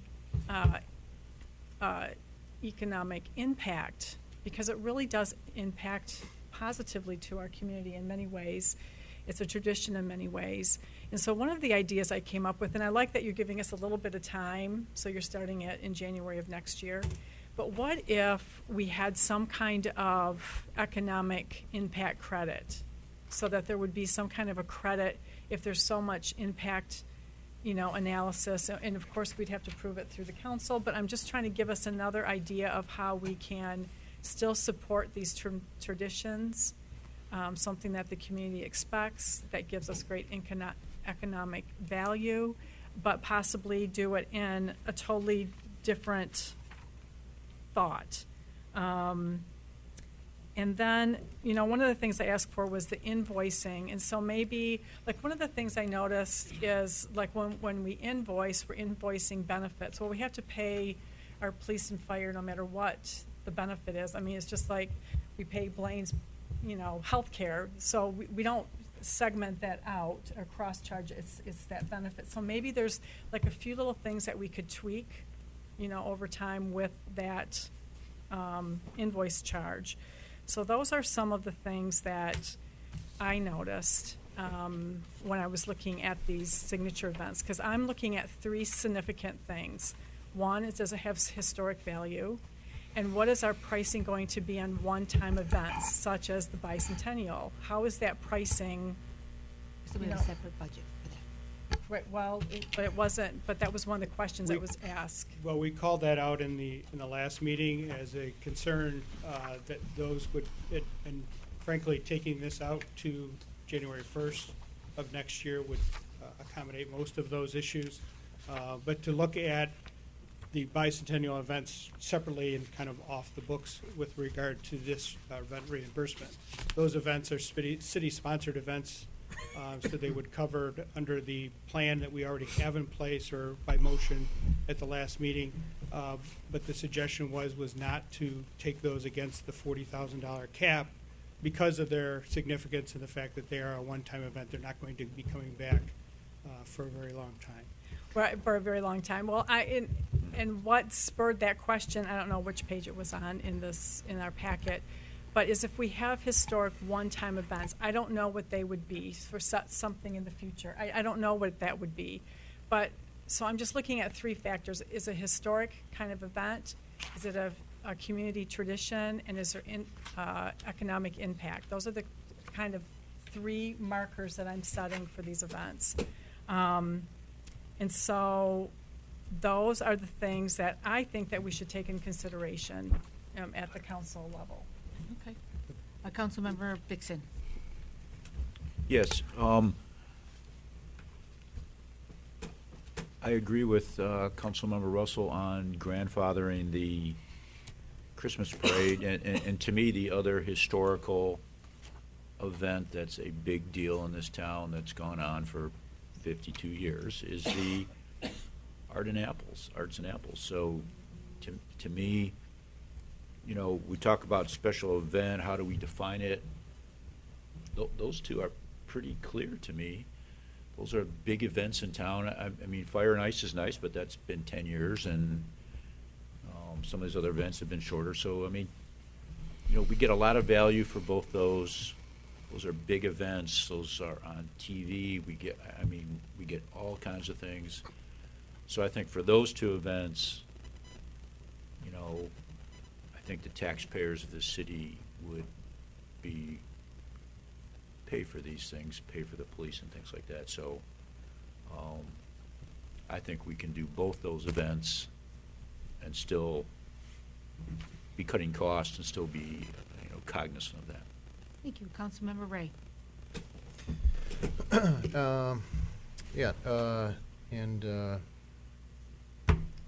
Thank you for the presentation. I think we can all agree that between Rock and Rods and paint, you know, everything, that we're all good people, all good organizations trying to do good in the community. You know, this came to a head between scheduling special events and what was growing to be an unsustainable cost to supporting all of these events in an unsustainable structure. To my mind, while I agree with signature events in their uniqueness to the community, I think we run a risk of trying to pick winners and losers on what events to sponsor at what level and what not to this, and you get into a very slippery slope. And then even if you're to use time, you run into an issue where, you know, where Fire and Ice may be 9 years. So if we go another 6 years, now it's 15 years. So then does it qualify? And if these events just stick around, do they get on the rolls? You know, I think there's some advantage to adopting a signature event list because of the demands that makes on the community. But I don't know that a favorable price structure would be good. And, you know, in other communities, for example, Rochester Hills, no, Rochester Hills doesn't charge for police because those events go contract directly with Oakland County Sheriff, and they pay for those services. But what I would echo, Mr. Chris, is that as a consumer of services, I think any organization that's going to be paying for services does deserve an itemized bill of goods, services, time, because at that point they are a consumer and they should be given that right, not what's worked to this point, round numbers, but I think a more detailed billing is within reason. Thank you. Councilmember Cuthbertson.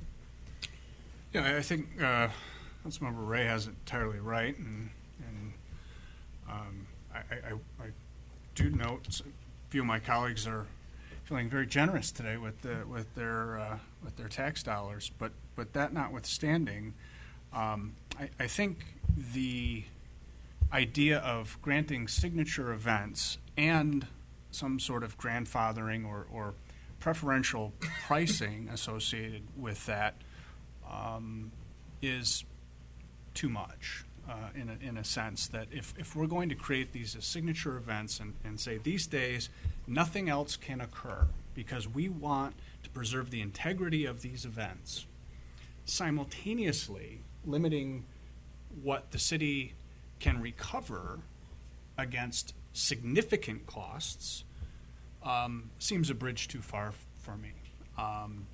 If there's some fine tuning to the percentage, 5 or 10% here that makes people feel a little bit better, I can probably live with that. But to do a complete walk back on what we decided in December by effectively giving the two largest subscribers of these services, or two of the largest, I should say, probably top two or three, in any event, I think would render our efforts to address these growing costs entirely moot. And I don't know about anyone else. Unless we can determine that we've made a very clear policy error, revisiting this discussion, 7 or 8 weeks later, just it feels it feels a little bit uncertain to me. It produces a sort of unpredictability in this city council, and one that historically we've not really engaged in as a policy-making body. And I guess I'd be a little concerned about, seeing these varying decisions on the same issues, within a very short period of time. Now, certainly 4 votes is 4 votes any given Monday. I get it. But it really hasn't been the nature of the city council to stop start on these sort of things once decisions are made. So, I understand the idea of maybe rolling this out in the future. I'm not sure I agree with January 1 of next year, which is effectively potentially 2 budget cycles. The impact of this would land in basically in 2 budget cycles, depending on the event, before the cost recovery provision changes. And so, I thought our next fiscal year marker was one that provided 6 months of notice that would allow organizations to understand what may be coming. And so, for those reasons, I'm not sure I need to reconsider the policy decision that we've made. Though I do agree with my colleague and Mr. Tanana that providing organizations that are charged or would be charged under this policy or an amendment thereto would be given a historical record of what that was and what it may be estimated to be into the future, and they can decide, is there a way for them to do some of the things they want to do, subject to administration's comfortability with that approach. I don't want to call it a la carte because police, fire services are not, something that's, picking the flavor of the ice cream here or which dessert you want. I mean, I want to make sure there's a limit to that, but I think we've got it largely correct. If, like I said, if there's a minor tweak to the percentage, I could probably live with that. But I think we should proceed with the ordinance changes, which I believe reflect the policy decision that we made back in December. Thank you. Councilmember Peterson. Thank you, Madam Mayor. Well, I've done a lot of research on this too, and I have to say that, and I'll continue saying it, I think it is our duty as a city to use tax dollars in a wise way to give back to the community. I think that's what these events do, for what they do for our community.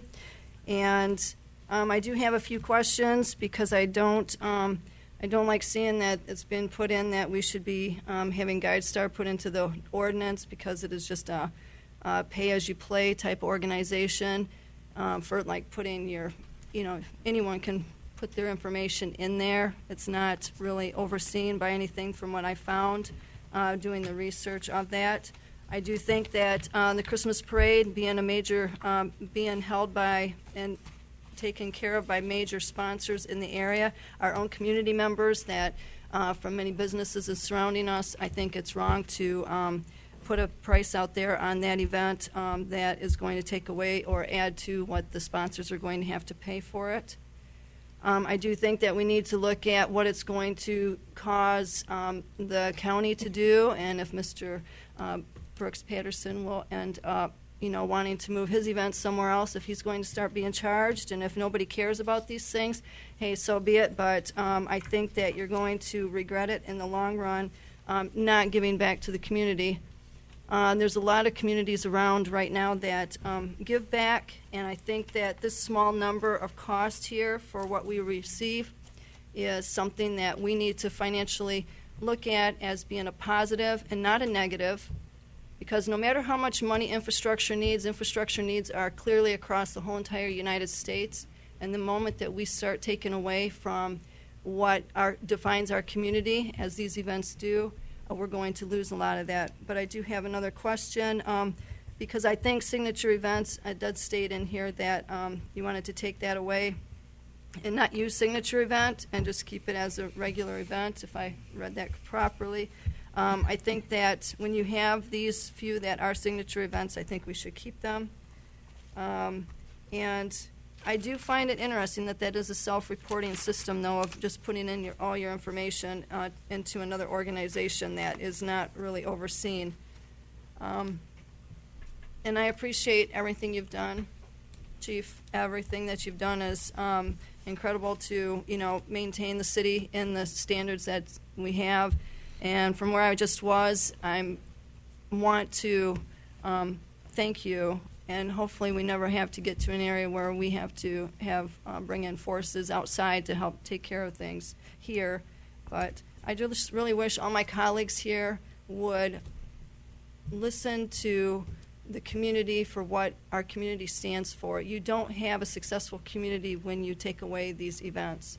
So if you want to continue having progress, I think we need to really care about this here. And a few dollars, my taxes pay for almost quite a couple of those events myself, so I have no problem giving tax dollars for that. I'd even go for a tax increase to keep some of these events around here if it went to that, instead of penalizing those that put hours and hours and hours of work into organizing these events for our community. And you have to plan a year out, because the moment that these events end, the next day they already start planning for the next year. So I don't know. I don't know how the rest of my colleagues up here feel, but I think that we need to give back. Did anybody else? I'm just going to say that by me supporting the organization's cost involvement doesn't mean I don't support the event. There is a cost involved, and I think there's a sharing that has to be involved. That doesn't mean I don't support the event, that I don't support my community, and that I don't see the value. I just see the need for a cost sharing moving forward. I do like your suggestion of the second tier, as opposed to making these signature events, maybe coming up with a second tier for events that are historically or community-wide have a history and a long-term value. So I can see, and I appreciate you giving us another option for that moving forward. I do think we get into some serious problems when we start to create signature events, because it creates a whole nother category that the ordinance before, that we already approved last month in December, didn't address. So that's just my 2 cents on it. I think, Mayor Pro Tem, did you have something else? I would like to make a motion, if no one else has any thoughts on this. These are signature events that we're looking at. I thought we were looking at these separately. I would like to make a motion to grandfather the parade and go with the second tier of the 50% total cost sharing with the other events. I have a motion by the Mayor Pro Tem. Do I have support on the motion? A second. Support. Support by Councilmember Bixson. Any discussion on this motion? Madam Mayor? Yes. I just really think that you're looking at one event with 65 years, one event with 52, and they both started with grassroots here in our community. I really don't think that it's something that we should just be separating. I think we should be looking at signature events collectively as a whole. Mayor Pro Tem. And I can really appreciate that, but I think we have to move forward, and I think this is the best bet of moving forward. And the thing that is distinguishing these two events significantly is the parade is not a moneymaker. And there's And so the 50% total cost sharing is somewhere where we can come to the middle and we can at least make some progress.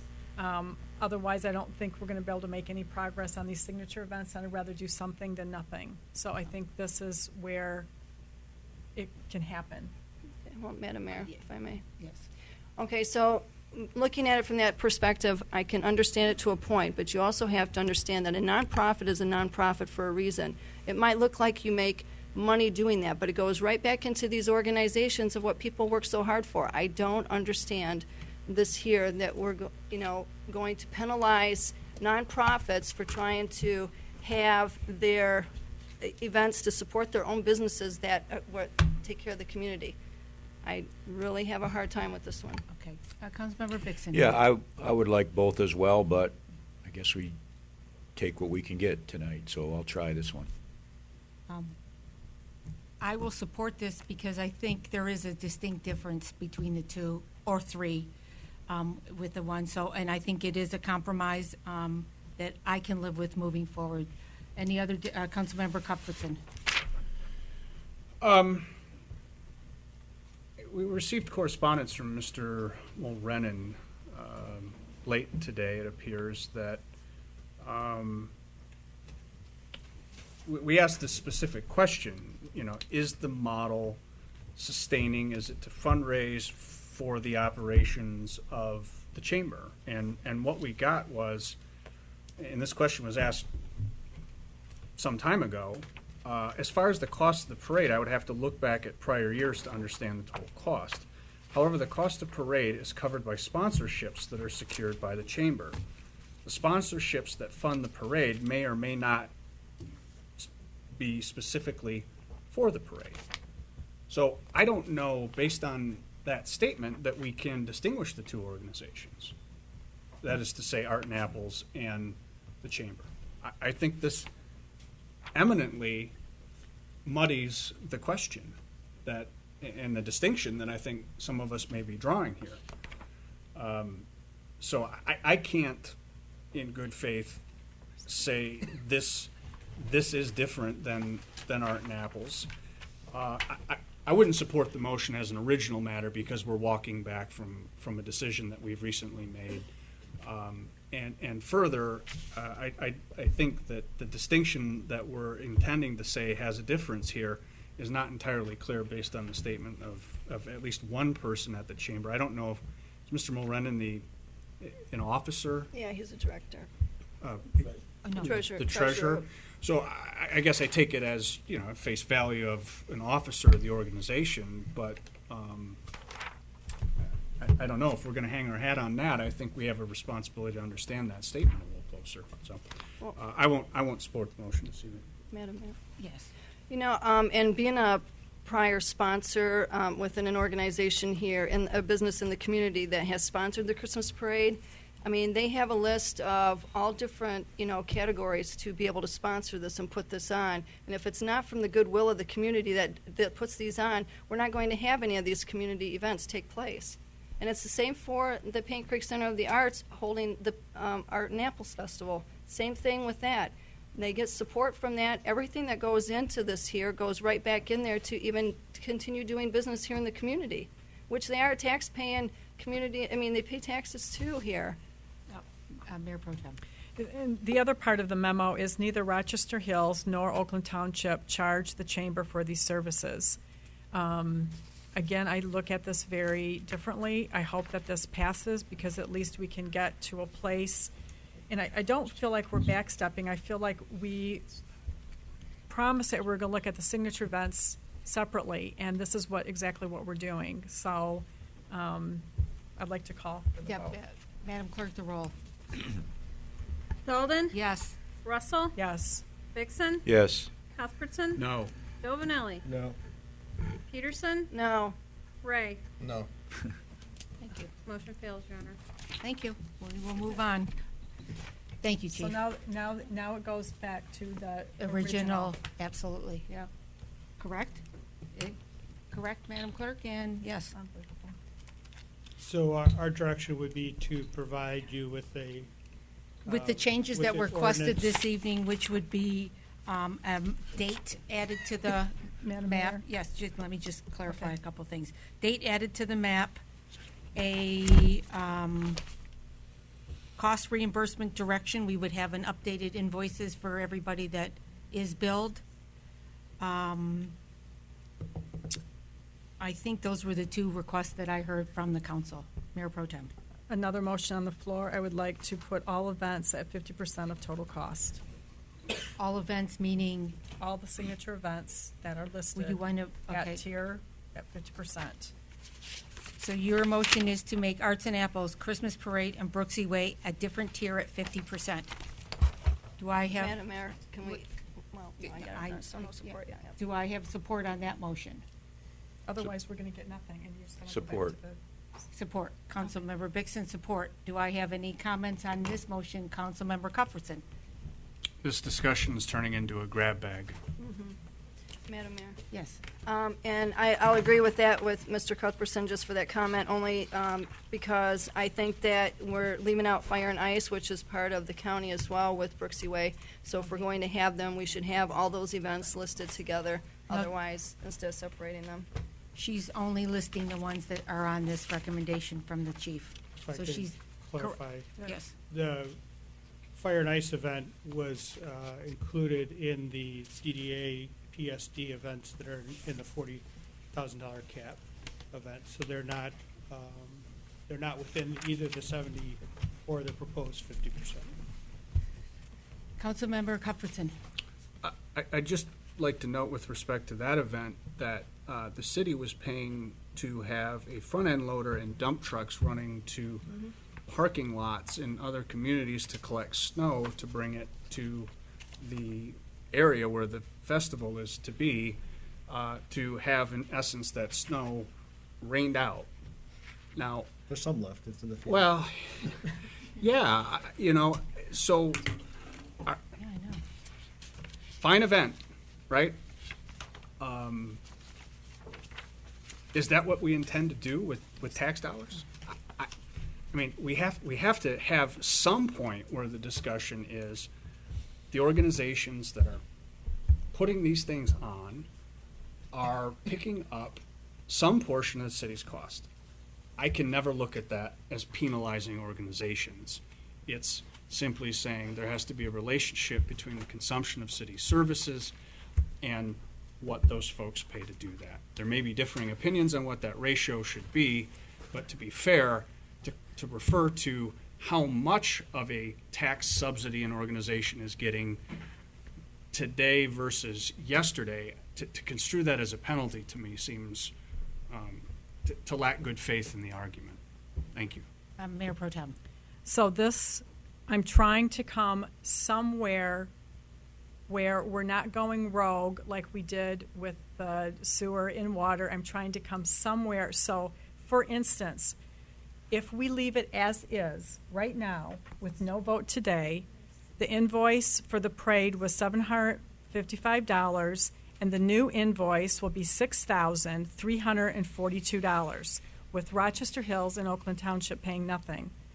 With the one I'm proposing, with the motion on the floor, they, instead of the invoice being $6,000 in some sense, it's going to be now $4,200.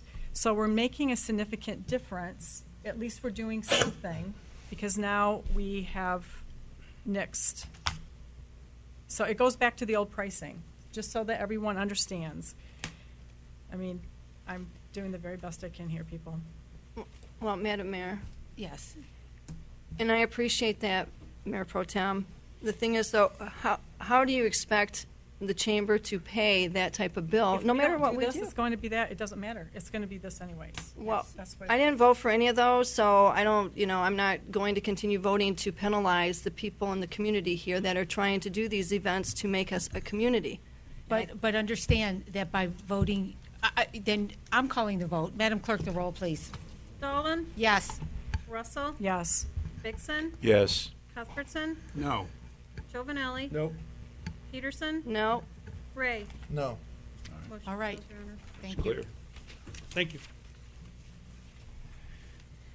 Next, we will move on to public hearings. I have 2 public hearings this evening. Public hearing for the consideration of a zoning ordinance amendment regarding Article 24, off-street parking, to make additions and changes to the table of off-street parking requirements. I will go ahead and open the public hearing. Anybody here for the public hearing for the zoning ordinance amendment regarding Article 24, off-street parking? Madam Clerk, any correspondence? No, Your Honor. Thank you. Any other comments? I will close the public hearing. Council, do I have I'd like to move first reading and introduction. Support. first reading and introduction and support by the Councilmember Peterson? Madam Clerk, the roll. Belden? Yes. Russell? Yes. Vixen? Yes. Cuthbertson? Yes. Giovanelli? Yes. Peterson? Yes. Ray? Yes. Next, we have a public hearing regarding a special assessment along the West Alley on Main Street from 4th Street to University Drive. I'm going to open the public hearing for that item. I do have I'll wait till I close it, a question on this one. Any comments or public input on this item? I'm going to, any correspondence, Madam No, Your Clerk? Honor. I'm going to close the public hearing. I do have a question on this, Mr. City Attorney, because this is in an area of a property that I own. I paid my special assessment. Should I recuse myself from the vote on this? Abstain, or however you want me to handle that. Yes. In this particular case, I think that since there's quite a large number of properties, and in fact, this is probably the most unique special assessment in that there were contracts signed with everybody who's part of this to agree to pay these things. This was just essentially a benefit for them to string out the charges and for the benefit of the city to do that. I think since you are not individually benefited by this, I think that you are free to vote. In fact, you are penalized. I mean, Okay. well, I shouldn't say I penalized. have to vote, but it is on the public record that my property sits in this district, and I did pay my special assessment. Yes. That being said, do I have a motion for this item? Just one question, Madam Yes. Mayor. Have we received any, any concerns from any of the business owners? Well, that's why I asked for any public, okay, any okay. correspondence. Yes, and there weren't any. In fact, these were all agreed to in advance. Right, that's of what I work. thought I was Yes. remembering from the last time. Yes, All right, thank you. Thank you, Madam Mayor. I'll make a motion to move first reading and adoption. Nope. We need No. to adopt the resolution. Yes, just Oh, to adopt it, okay, okay. SAD 2017-01. Okay, so I have a motion by Councilmember Peterson. Do I have support? Or a second on the motion? Support. Support by Giovanelli. Madam Clerk, the roll, please. Belden? Yes. Russell? Yes. Vixen? Yes. Mr. Cuthbertson, are you prepared to vote? I am not. Okay. You want me to go ahead and pass? Go Okay. ahead, that's fine. Oh, well, You can go ahead. Dixon just stepped out. Oh, okay, thank you. Giovanelli? Yes. Peterson? Yes. Ray, yes, you did. Okay, thank you. Okay. And yes, He I voted did. to go to the bathroom, is what he voted for. Yeah, and I would like to take a 5-minute recess, please. That was on the West Alley special assessment.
legislative deliberation.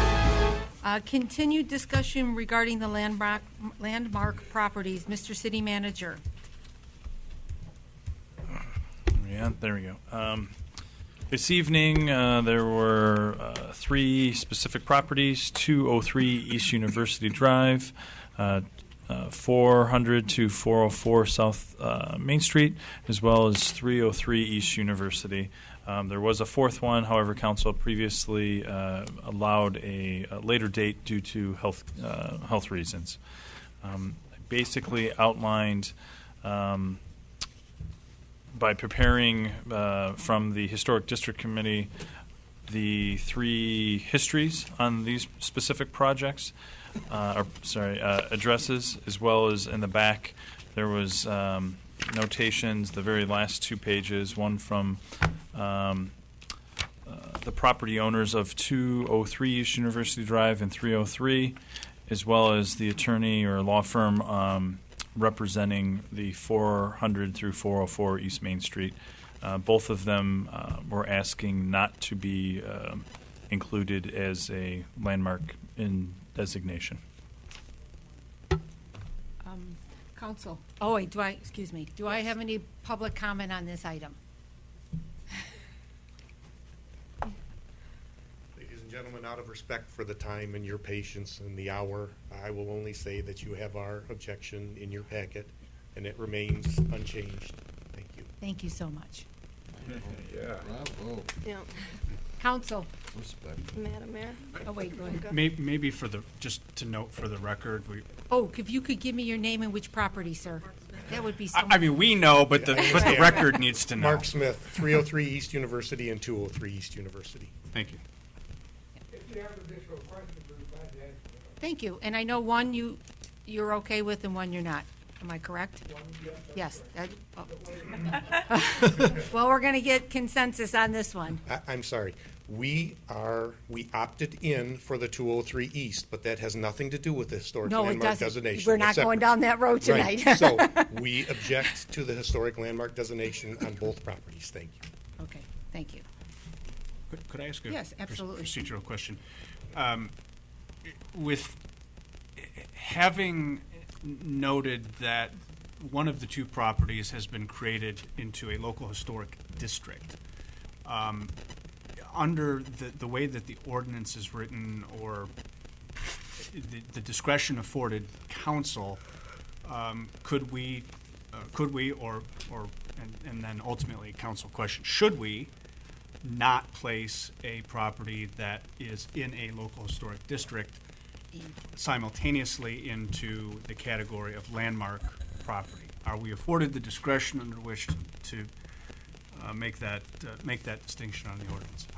It's a rhetorical question, I think, but I need the city attorney to answer. Mr. City Attorney. Yes, thank you. I think you could make that assertion. I mean, the whole purpose of designating one as a Rochester landmark property is to identify it as something that the city council may in the future decide to put into a historic district that is under these circumstances already in. So the only benefit, I would say, or reason to have it on, I guess, on both tracks would be is if at some point the property is no longer in a historic district, like they've done something or for some reason that it's no longer, whether by neglect, they have certain triggers of unbecoming the historic district.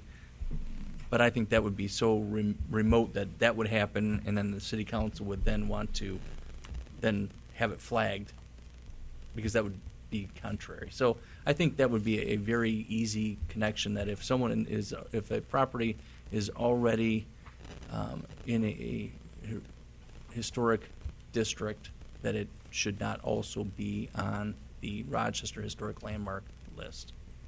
Thank you. Councilmember Cuthbertson. Could I follow up to that then? Absolutely. So that people are aware of the process. So once you've gone into a district, okay, local historic district, it would require the subsequent agreement of the original property owner or the property owner then in title and the city council to unwind that after very specific notice and comment requirements set forth in the Enabling Act, to effectively do that. Second, to have a property reach the point of deterioration, which the city attorney rightly points out as a remote possibility, would also contemplate the fact that the local historic district commission would have utterly disregarded its duties to the district and to involve itself when demolition by neglect became a real concern for that particular property. So I guess I do nominally understand what having the belt and suspenders means for both designations, but I think for sake of the fact that the higher protection afforded in the district having been in place and that already having been done, I think to me satisfies the intent and spirit of the ordinance, and I would be comfortable with respect to the depot in not considering that. Procedurally, I'm not sure how council wants to address these properties individually, I presume. But when we get to that, I guess I'm entirely comfortable with leaving a district property alone. And arguably, I think it raises the question of, is there another property that is not a district that may be important to protect within this context of the list of 12, so to speak. So, thank you, Madam Mayor. Yeah, Madam Mayor? Yes. I don't think that any of the properties that, if they have opted out, I think we need to leave them opted out. I don't want to have anyone put in any position that hinders them in the future. So basically, that's where I stand. Thank you. I just want to make clear that by this list, they're not actually opting into the historic district. We're not doing that with this list. They're not actually going into the district. They're on a list that gives them historical significance. Correct? I think So that's I want to make it clear. I think that's a fair way to put this. In no way, today's events, no way puts them into a district. It puts them on a watch list, if you will. And Madam Mayor? Yes. And that would still give the city council discretion in case something was going to, if they were going to do something with those properties, correct?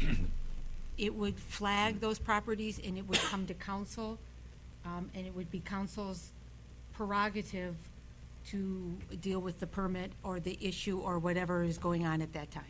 Correct, Mr. City Attorney? That's correct. The city council could decide to proceed with establishing a historic district for that property on its own accord, like every other, Rochester's unique that we have an opt-in, so the city council can always take whatever property it deems to go through that process. So it can push pause on whatever activity there is while it goes through the consideration process for a historic district for that property.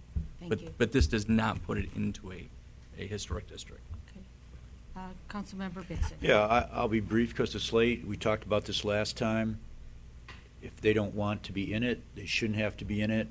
The one thing that was clear for the last 15 years that we talked about this, it was always, if they don't want in, they don't have to be in. It's been a clear message for the last 15 years. And so if we say, oh, well, now we're going to do that, we're going to put you on this watch list that you don't want to be on, well, then we were disingenuous for the last 15 years. It was very clear to everybody that you didn't have to be in it if you didn't want. And now we're saying, oh, well, but for these 12, we don't have to, and if we take one off the 12, well, we'll add another one now. So, I mean, to me, we talk about mixed messages from this council. This is, in my opinion, a complete mixed message. Thank you. Councilmember Cuthbertson. The landmark property designation is entirely consistent with the ordinance that's been passed for, I think, 3+ years and unanimously passed by the then sitting city council, of which I believe 5 of the 7 members sitting here voted to support it. So this is in fact a situation where we would be consistent.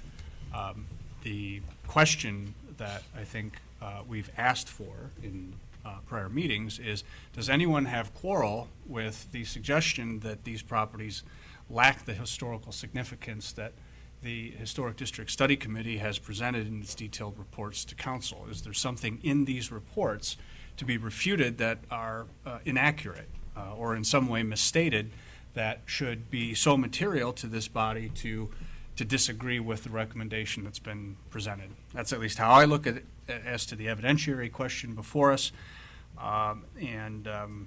Obviously we'll get to the merits of each property, but I have not yet heard that the properties that are before us tonight, the 3 of the 4, at least in my estimation, not in a historic district, that any of them lack historical significance within the meaning of the ordinance. So for those reasons, I'll support their inclusion on the landmark property listing. And just to be perfectly clear, the reason we're having this meeting, this item is on the agenda tonight, is to give them added time to come to us and explain why they do not belong, if the findings by the district or the committee are incorrect, and why they are not historically significant.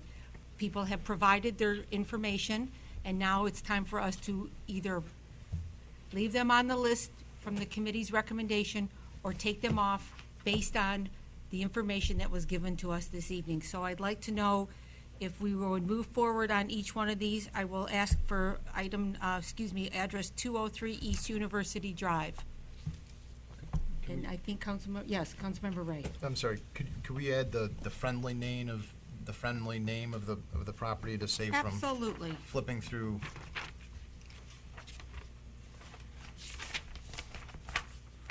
203 is Train elevator. the depot. Oh, this is the depot. Yeah, Train. 203 is the, Is the depot. Yeah. Yes, so thank you. So the depot.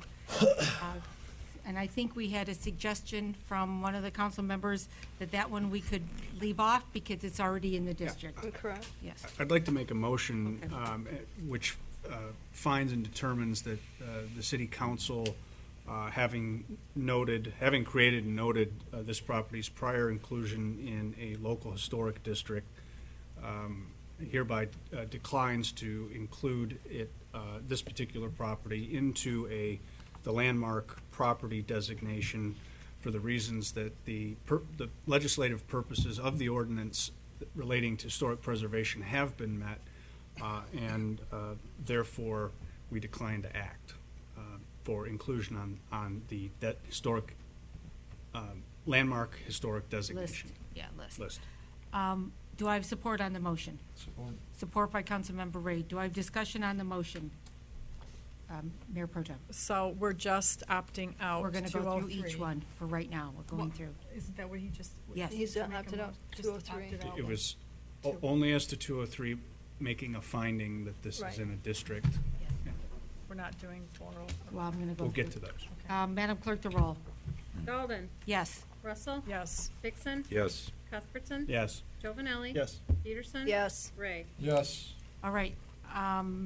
400-404, which is the Masonic Building. Am I correct on that? Correct. Masonic Temple. Council on this particular, They have no issues? Oh, they do. they do. They have Oh, they- pages of issues. Yeah. They Oh, have that no was formal- there, okay. Page That was, 239. that was, sorry, yeah. I know, I read it. So do I have any comments or discussion on this address? Mayor Pro Tem. I mean, this is very difficult because when we made this ordinance, and so glad we taped those meetings, it was, if it wasn't historic district, they could come before us. It was if there was a hardship or someone could opt out. That's why we could have several on the list, and we could retain, a dozen of them. So this is where we come to the really hard decision-making, is if someone wants to opt out, we're doing personal property rights versus putting in a historic district. So if someone is asking to be opted out, I have to go with their personal property right. But they're not asking to be, they're not But in they're on a going. watch, they're on a watch list. I understand that, but totally I understand think there is a distinction with a difference here, and I think it needs to be. But then it will come back to council if something, Yeah, they're of historical significance designated by the historical committee. They have, we can't keep saying they're opting in, because it's not, we are either approving the people on the list or not approving the properties on the list. We've already gone through the other part of this with the district. I just have to keep going to this because it is important. Well, and you can make that point, but I disagree. I mean, they want out, and we're forcing them to be on this list. Right. I mean, so you can say it however you want, but you're forcing people to do something you don't want. Government is reaching into their private property and putting standards on there, potentially, if something, comes back to this council. Councilmember Cuthbertson. Thank you. I'd like to make a motion to include 400 through 404 South Main Street in the historic landmark property list, finding that we've received no communication from property owner which would refute the historic-related findings of the Historic District Study Committee, and further, the city attorney's prior opinion related to the opinion letter of November 9th, 2016, from Attorney Paul Bone as inapplicable inasmuch as these properties do not constitute individual historic districts. Thank you. Do I have support on the motion? Support. Support, I'm sorry, by Councilmember Cuthbertson. Do I have a discussion on this part of the motion? Yeah, I'm sorry, Yeah, Joe that's okay, Vanelli. that's Okay, okay. no. Just- The clerk we was got like you. during the headlines. I am right now, thank you. Any discussion? Madam Clerk, the roll. Belden, Yes. Russell, No. Dixon, No. Cuthbertson, Yes. Jovenelli, Yes. Peterson, No. Ray. Yes. Thank you. Now we move on to 303 East University, the elevator. Do I have any discussion on this property? I'd like to make a motion that is not included in this. So your motion is to not include this in the list. Correct. Do you have any, do I have support on this motion? Support. Support by Councilmember Bixson. Go ahead. Did you have, Councilmember? I have no comment. Yeah. Madam Clerk, the roll. Belden, No. Russell, Yes. Dixon. Yes. Cuthbertson. No. Jovenelli. No. Peterson, Yes. Ray. No. Motion Next, fails, we, Your mo- Honor. thank you. Next, I'd like to make a motion, Your Honor. yes. I would like to include the property at 303 East University Drive, commonly known as the Rochester Elevator, in the historic landmark property designation, having received no submission which would rebut or discount the findings of the Historic District Study Commission, and to accept their recommendation as presented. Do I have a second on the motion? Support. Support by Councilmember Jovenelli. I'll get it right this time. Might Madam Clerk? I make Yes. a Yeah, comment? absolutely. Having said that, there is an active site plan that has been approved by the Planning Commission contemplating the movement of some or all of this building to preserve the historic character of this structure elsewhere. For this individual member of council who will be called upon to vote on that site plan when it reaches this body with some additional information is one which I continue to support, and I don't view this as a measure which impacts that policy question for me. I do think until the thing is moved, right, and the deal is done, that indeed this property belongs on this list.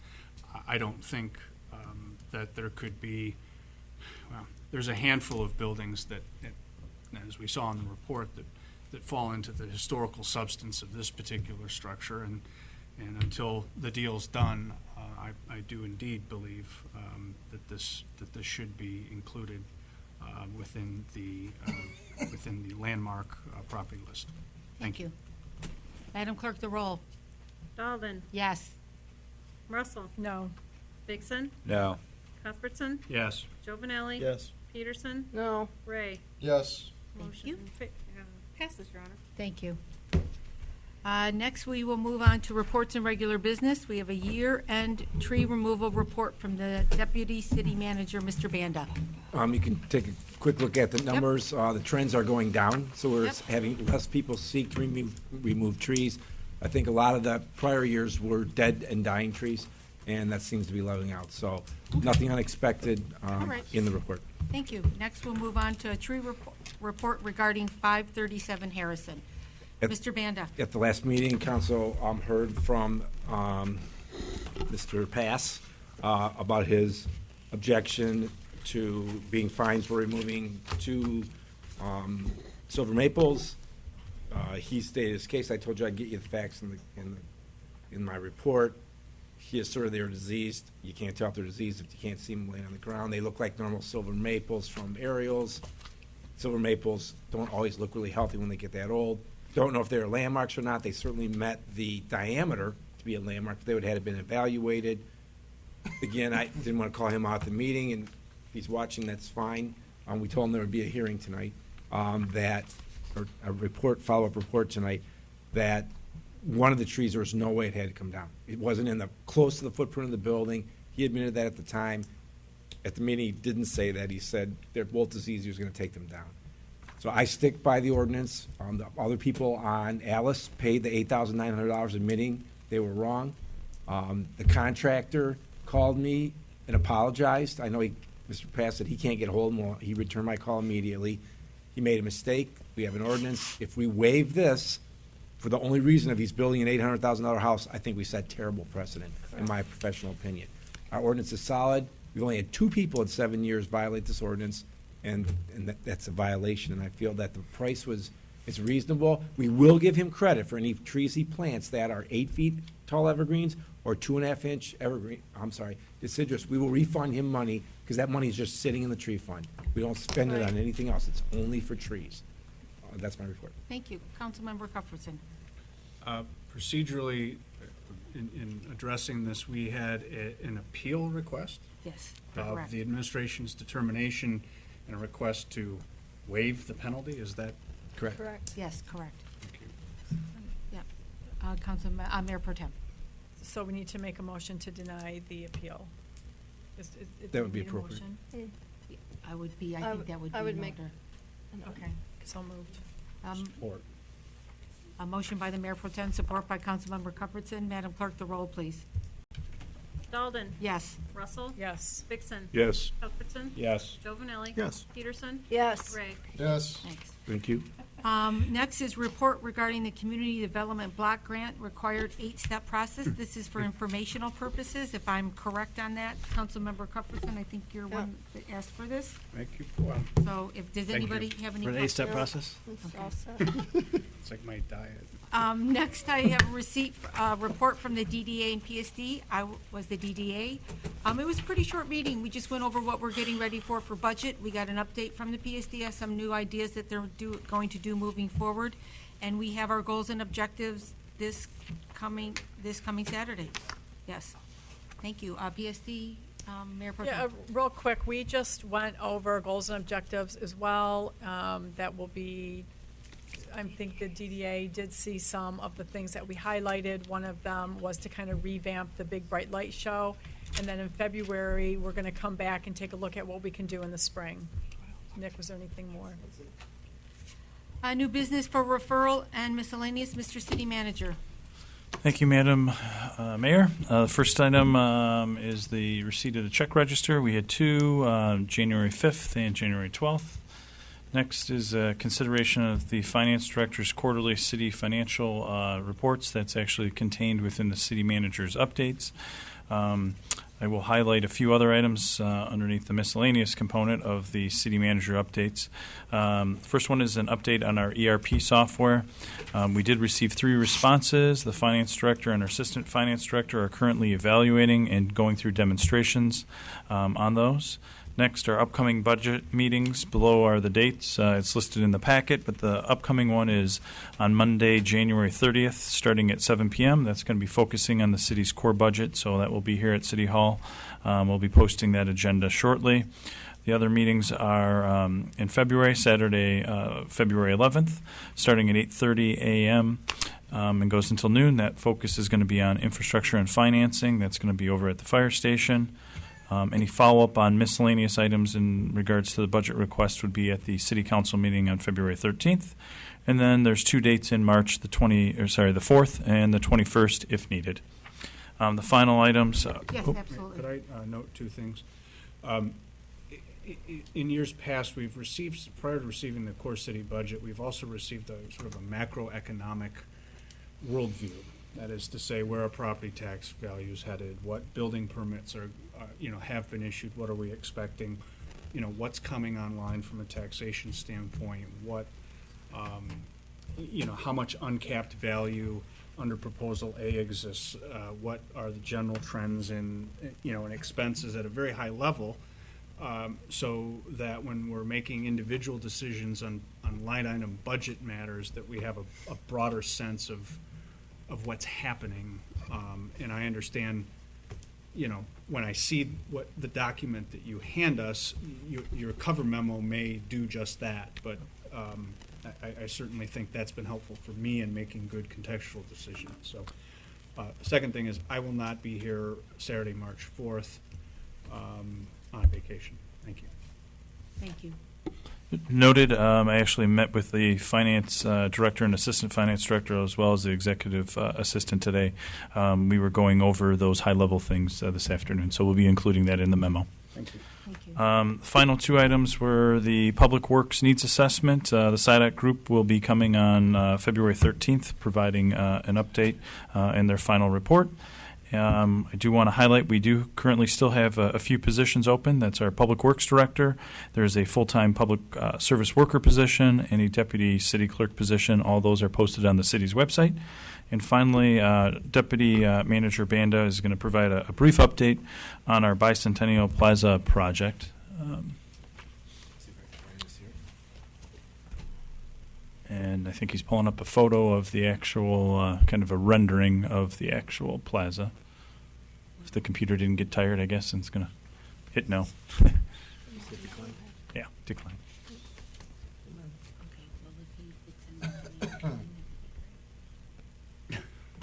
Sure, yeah. So, that's a rendering of our bicentennial monument that we are looking forward to unveiling at the homecoming event in August. Sad to announce that during normal course of business, as we've been monitoring this project, a committee meets regularly. Some red flags came up. Without going into a massive amount of detail, what's happened here is the same thing that's happened at other sites in town. Underneath this ground, unbeknownst to us, are really bad soil conditions. They did soil borings, it vetted it out. What's happened is that the estimated addition to the original budget is between $60,000 and $80,000 to be attributed to soil conditions that would call for deeper foundations, geofabric testing, geofabric mats that have to be put down to stabilize this ground. Couple things that happened. The original stones that were to be built were lighter. When they went to mine them, they would fall apart. So they did an end around quickly, found another source of appropriate boulders. You can see 3 of them out there. They're 4,000 pounds apiece. They are exactly, they cost the same. The architect and the mining group had to find other rocks. So they found them, again, from Michigan, and it meets all the standards that we were looking for. Because of that, the foundations underneath them have to be significantly different. Because of the gnomon, they had structurally approved the gnomon. Again, soil underneath the gnomon, and right in that area is really bad. It takes about a 6-foot foundation. So what happened was we went out to bid the concrete work, and because we're within budget right now, remember, the city council approved $190,000 for this project. We said any fundraising that came in would reduce the 190. So we've been sticking to that all along. To date, we spent $81,000, so no red flags. Everything's, the gnomon's been awarded to be worked on. It's being built. The stones are already purchased. The bricks have been cleaned, all that good stuff. So we bid out the concrete, and when you get all the engineering work behind what we needed to evaluate, the concrete came in way over budget. So we have a couple things we can do. We put the project on hold. We purchased the boulders. We purchased the gnomon. We're pretty far along. This is a signature monument. It's not about the sundial. The sundial happens to be a functioning sundial, but there's, remember, 20 decade stones. This is a monument to the bicentennial. This is the bicentennial memorial project. Everything is exactly the same. It tells the history. We've been working with the historic people. Everybody's moving ahead as if we were going to stay on budget. In comes bad engineering. So we talked about a couple options. We could scrap the project and eat the $81,000. Obviously, we think that's a terrible idea. The mayor and staff have been working with the City Beautiful. Folks who are not engineers, they're simply putting together this program. Went to them, let them know what's going on. Obviously, they were disturbed and distressed also. But we came collectively to agree to, we would have to raise a lot more money fundraising. So we would need between $60,000 and $80,000 raised. We've already raised $7,200 without really even trying so far. They just got the brochure out. And again, for the people that are watching, for $2,500 you can buy a dedication plaque with one of the stones. The gnomon is $50,000. There's benches, there's bricks, there's opportunities. There's opportunities to raise more than $60,000 to $80,000, but we know that we've got all the engineering estimates and we've got all the things that we've bought, and we know the cap of that. So $75,000 to $80,000, it's going to be over budget. No one's happy about that. No one's happy that the ground is like it is. So a possible solution is that it's our project. City Beautiful doesn't have any money, so we could upfront the money to complete the project, all the dollars that come in, as long as it takes to raise the money. There's great opportunities. We have total confidence in fundraising that we can sell enough to cover that difference, put the money back in the account like we said. The reason that's a change is we did say the 190 would come down. If they raise $150,000, that number could still come down. We are not asking for the city, say we, the project team, asking the city for any more than $190,000. They just have to raise money quicker. They've already got an event plan that looks like it's got substantial opportunities to create money. And then again, all the opportunities that we're going to redo the brochure, get out there and push it really hard now. It's about a 60-day window. That's as tight as you can do to build this. It's to be unveiled August 15th, I believe. August 12th. So we've got to start this by June 1st. They wanted to start this in March, but we talked to the architect and we can push it back with the contractors, which will give us more time to commit to more money that they raise, the less that the loan would have to be. So that's one option. We want to see this through. Everybody feels horrible that the conditions, there was no way to know until you dug in deeper. It was my understanding that you would present this when you had some other options moving forward. I understand that you wanted to get it to council. I did ask that council be made aware of this as soon as I was made aware. So it's transparent. I don't want anybody to ever think that when I don't find something out, the council doesn't find anything out, we move forward. Right. It was my understanding that, though, you would come back with some options in a more formal way. Sure. I don't know if council feels like I do, that maybe that would be the better option to do to move forward. But I want to get feedback from the rest of the council. So. Let me add a couple more things, that there's still some opportunity to knock that down, because when we went out for the original concrete bid, we now want to modify that. We want to send it back out for bid again, and hopefully we'll find more savings. We've already value engineered $30,000 out of it. And We're going to keep trying to find ways to get it down. And that I could bring, when we're ready with our final, this is the number that we're going to need, we'll know, and I can bring that forward Okay, quickly. so the Mayor Pro Tem. Yeah, and thank you for bringing this to our attention. Thank you for trying to figure out what can be done. With the fundraising, because we have such a tight frame, can we continue to fundraise as time goes on? And then we'll get to you, Sue, as soon as we... Sue, I will call you. He's bringing his report. I have miscellaneous public comment coming right after that. So, This is an item you're talking on. No, he's bringing up during miscellaneous. I'm we're gonna. talking. Yeah, so please be respectful of us. I always let you speak. Go ahead, Mayor Pro Tem. I apologize. So, Mr. Banta, can Okay. we, we're going to keep it with the 190, but then as we fundraise, then maybe we can just borrow the money and then we can continue to fundraise. Right. So there's other options that I know that you can bring forward, but Absolutely. but we still. And remember, the bricks are forever. So we always planned on every dollar that was over 190 that we collect goes back in no matter what. It could go on forever. And we always had no So what do you want from us anticipated that. tonight? I just want, I just want information for tonight. I'll bring back a formal request once we get a couple more numbers type. But I wanted you to know, so somebody doesn't hear from somebody else, that we've got an issue and we're going to deal with it. And none of us are happy about it. I'll make a comment, Madam Mayor. I don't think this should be moving forward until fundraising has been taken care of. And if it cannot happen, then we have to think of something else to do with that, since the money has been spent. And I'm very disappointed in this year at this point to hear it at last moment. And I apologize, but I must leave, but I wanted my comment to be made. Thank you.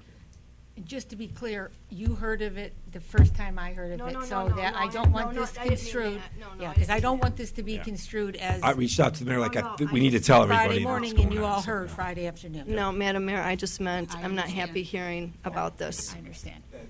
Okay, so now I'm going to go to public comment now, and there will be no other public comment then once I go through council. Nope. Well, on the item you just talked about, I'm disappointed that money's been spent on it already. And it's not the most attractive one I've ever seen in the world. Why this rush to do things? And here we are. Why weren't some soil borings done? Why wasn't some testing done first? Why back into these things? And I think if you front money, it's going to give any group less desire to feel a need to raise money. And there goes some more tax dollars into things that many taxpayers may not want. And hey, maybe God's trying to tell you something. Any other public miscellaneous comment? Madam Clerk, Nothing this evening, Your Honor. Thanks. Mr. City Attorney, Nothing, thank you. Councilmember Bixon, Nothing tonight, thank you. Councilmember Ray, Nothing. Councilmember Giovanelli, Yes, I'd like to debate the merits of the recent presidential election, and no, I have nothing. Councilmember Cuthbertson. One very quick item. I had some feedback on the city survey that went out, that apparently some people were very upset with the idea that we would be asking for more money to repair Rochester Road. So what some folks misinterpreted what was written about the idea of having money to be able to invest in the roads here in Rochester, confused with the recently completed Rochester Road rebuilding. And I guess I need to go back and actually look at the language. But when I had this conversation with somebody, they're looking at me and said, Jeff, we just rebuilt Main Street. What are you talking about? How could you come and ask for money to deal with Rochester Road? So, well, no, that wasn't the intent of the question. It was the roads in the city of Rochester. And I just, understanding that this is an issue that's going to be discussed, understanding that the survey results are going to be coming in, there's maybe some trouble in paradise with those numbers, with that question. I will share that we've already received over 100, and that's the first time I've heard that issue kind of come up with the Rochester roads, so there might be maybe one reference that it's Rochester Road instead of roads, plural. and maybe that was the confusion. But we've received over 100 thus far, in my understanding. They were just they hit homes this Friday. So So to make me feel better, I would like to ask that something be put on the website that says it's an infrastructure. It is roads, infrastructure. Citywide. Citywide. More than one. Yes, so, and Be then we happy to can do get that. some kind of blast going out moving forward. we'll do. Anything else? Thank you. Mayor Pro Tem. I just want to give a huge thank you to the Fire and Ice. They made lemonade out of lemons. The Rochester Fire Department, the Rochester Police Department, the DDA, everyone at the city. It was amazing. The crowds. Oh, in Oakland County, yes, thank you. It really was amazing. Sunday I was out there. It was crowded. Saturday night, Friday night. So thank you all that participated. The Outlook Breakfast for the 3 communities is at Oakland University on February 23rd. The press conference will be 8 o'clock. The breakfast will be 8:30. Rochester City will have a table. And then the trailways, it's not on here, but it is, we also are going to look at that design for that piece of property on February 13th. Councilmember.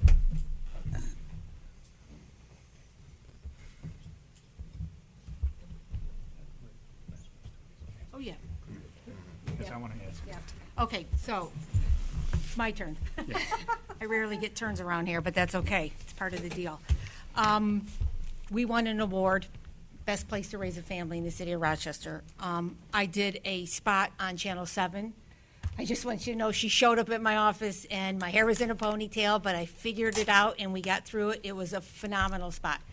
I moved to Rochester to raise my family, sent my children to all the schools here. My children were born at Crittenton. I'm very, very proud of that award. I think it's something all of us should be proud of because it shows what a great community we are, and it's something that all of us at every level, whether it's the people that work for the city, those people that serve on the boards and commissions, and most importantly, the residents, which all of us are residents, are very proud and worked very hard to be recognized in that way. So I just want to thank everybody for their hard work and the great ward. And I think you had a question about that or a comment. Or maybe a suggestion, it may be a provocative one, and it may involve a graphic design request from my colleague to the right regarding whether we should not create, and adopt the logo and, some sort of, visual art that highlights this, and then consider whether or not to put it on the welcome signs. Like another freebie? Well, it's We're going to say at the library. well, hey, maybe the library too. You never know. But it seems like something that's very important and probably should be highlighted on a regular basis. I will run it up the ES3 flag. So I'm going Thank to you. close the meeting, but we need a motion to go into closed session without returning to open. So moved. So, motion by the Mayor Pro Tem, support by Councilmember Cuthbertson. Madam Clerk, the roll, please. Dalton. Yes. Russell. Yes. Dixon. Yes. Cuthbertson. Yes. Giovanelli. Yes. Peterson's absent. Ray. Yes. Meeting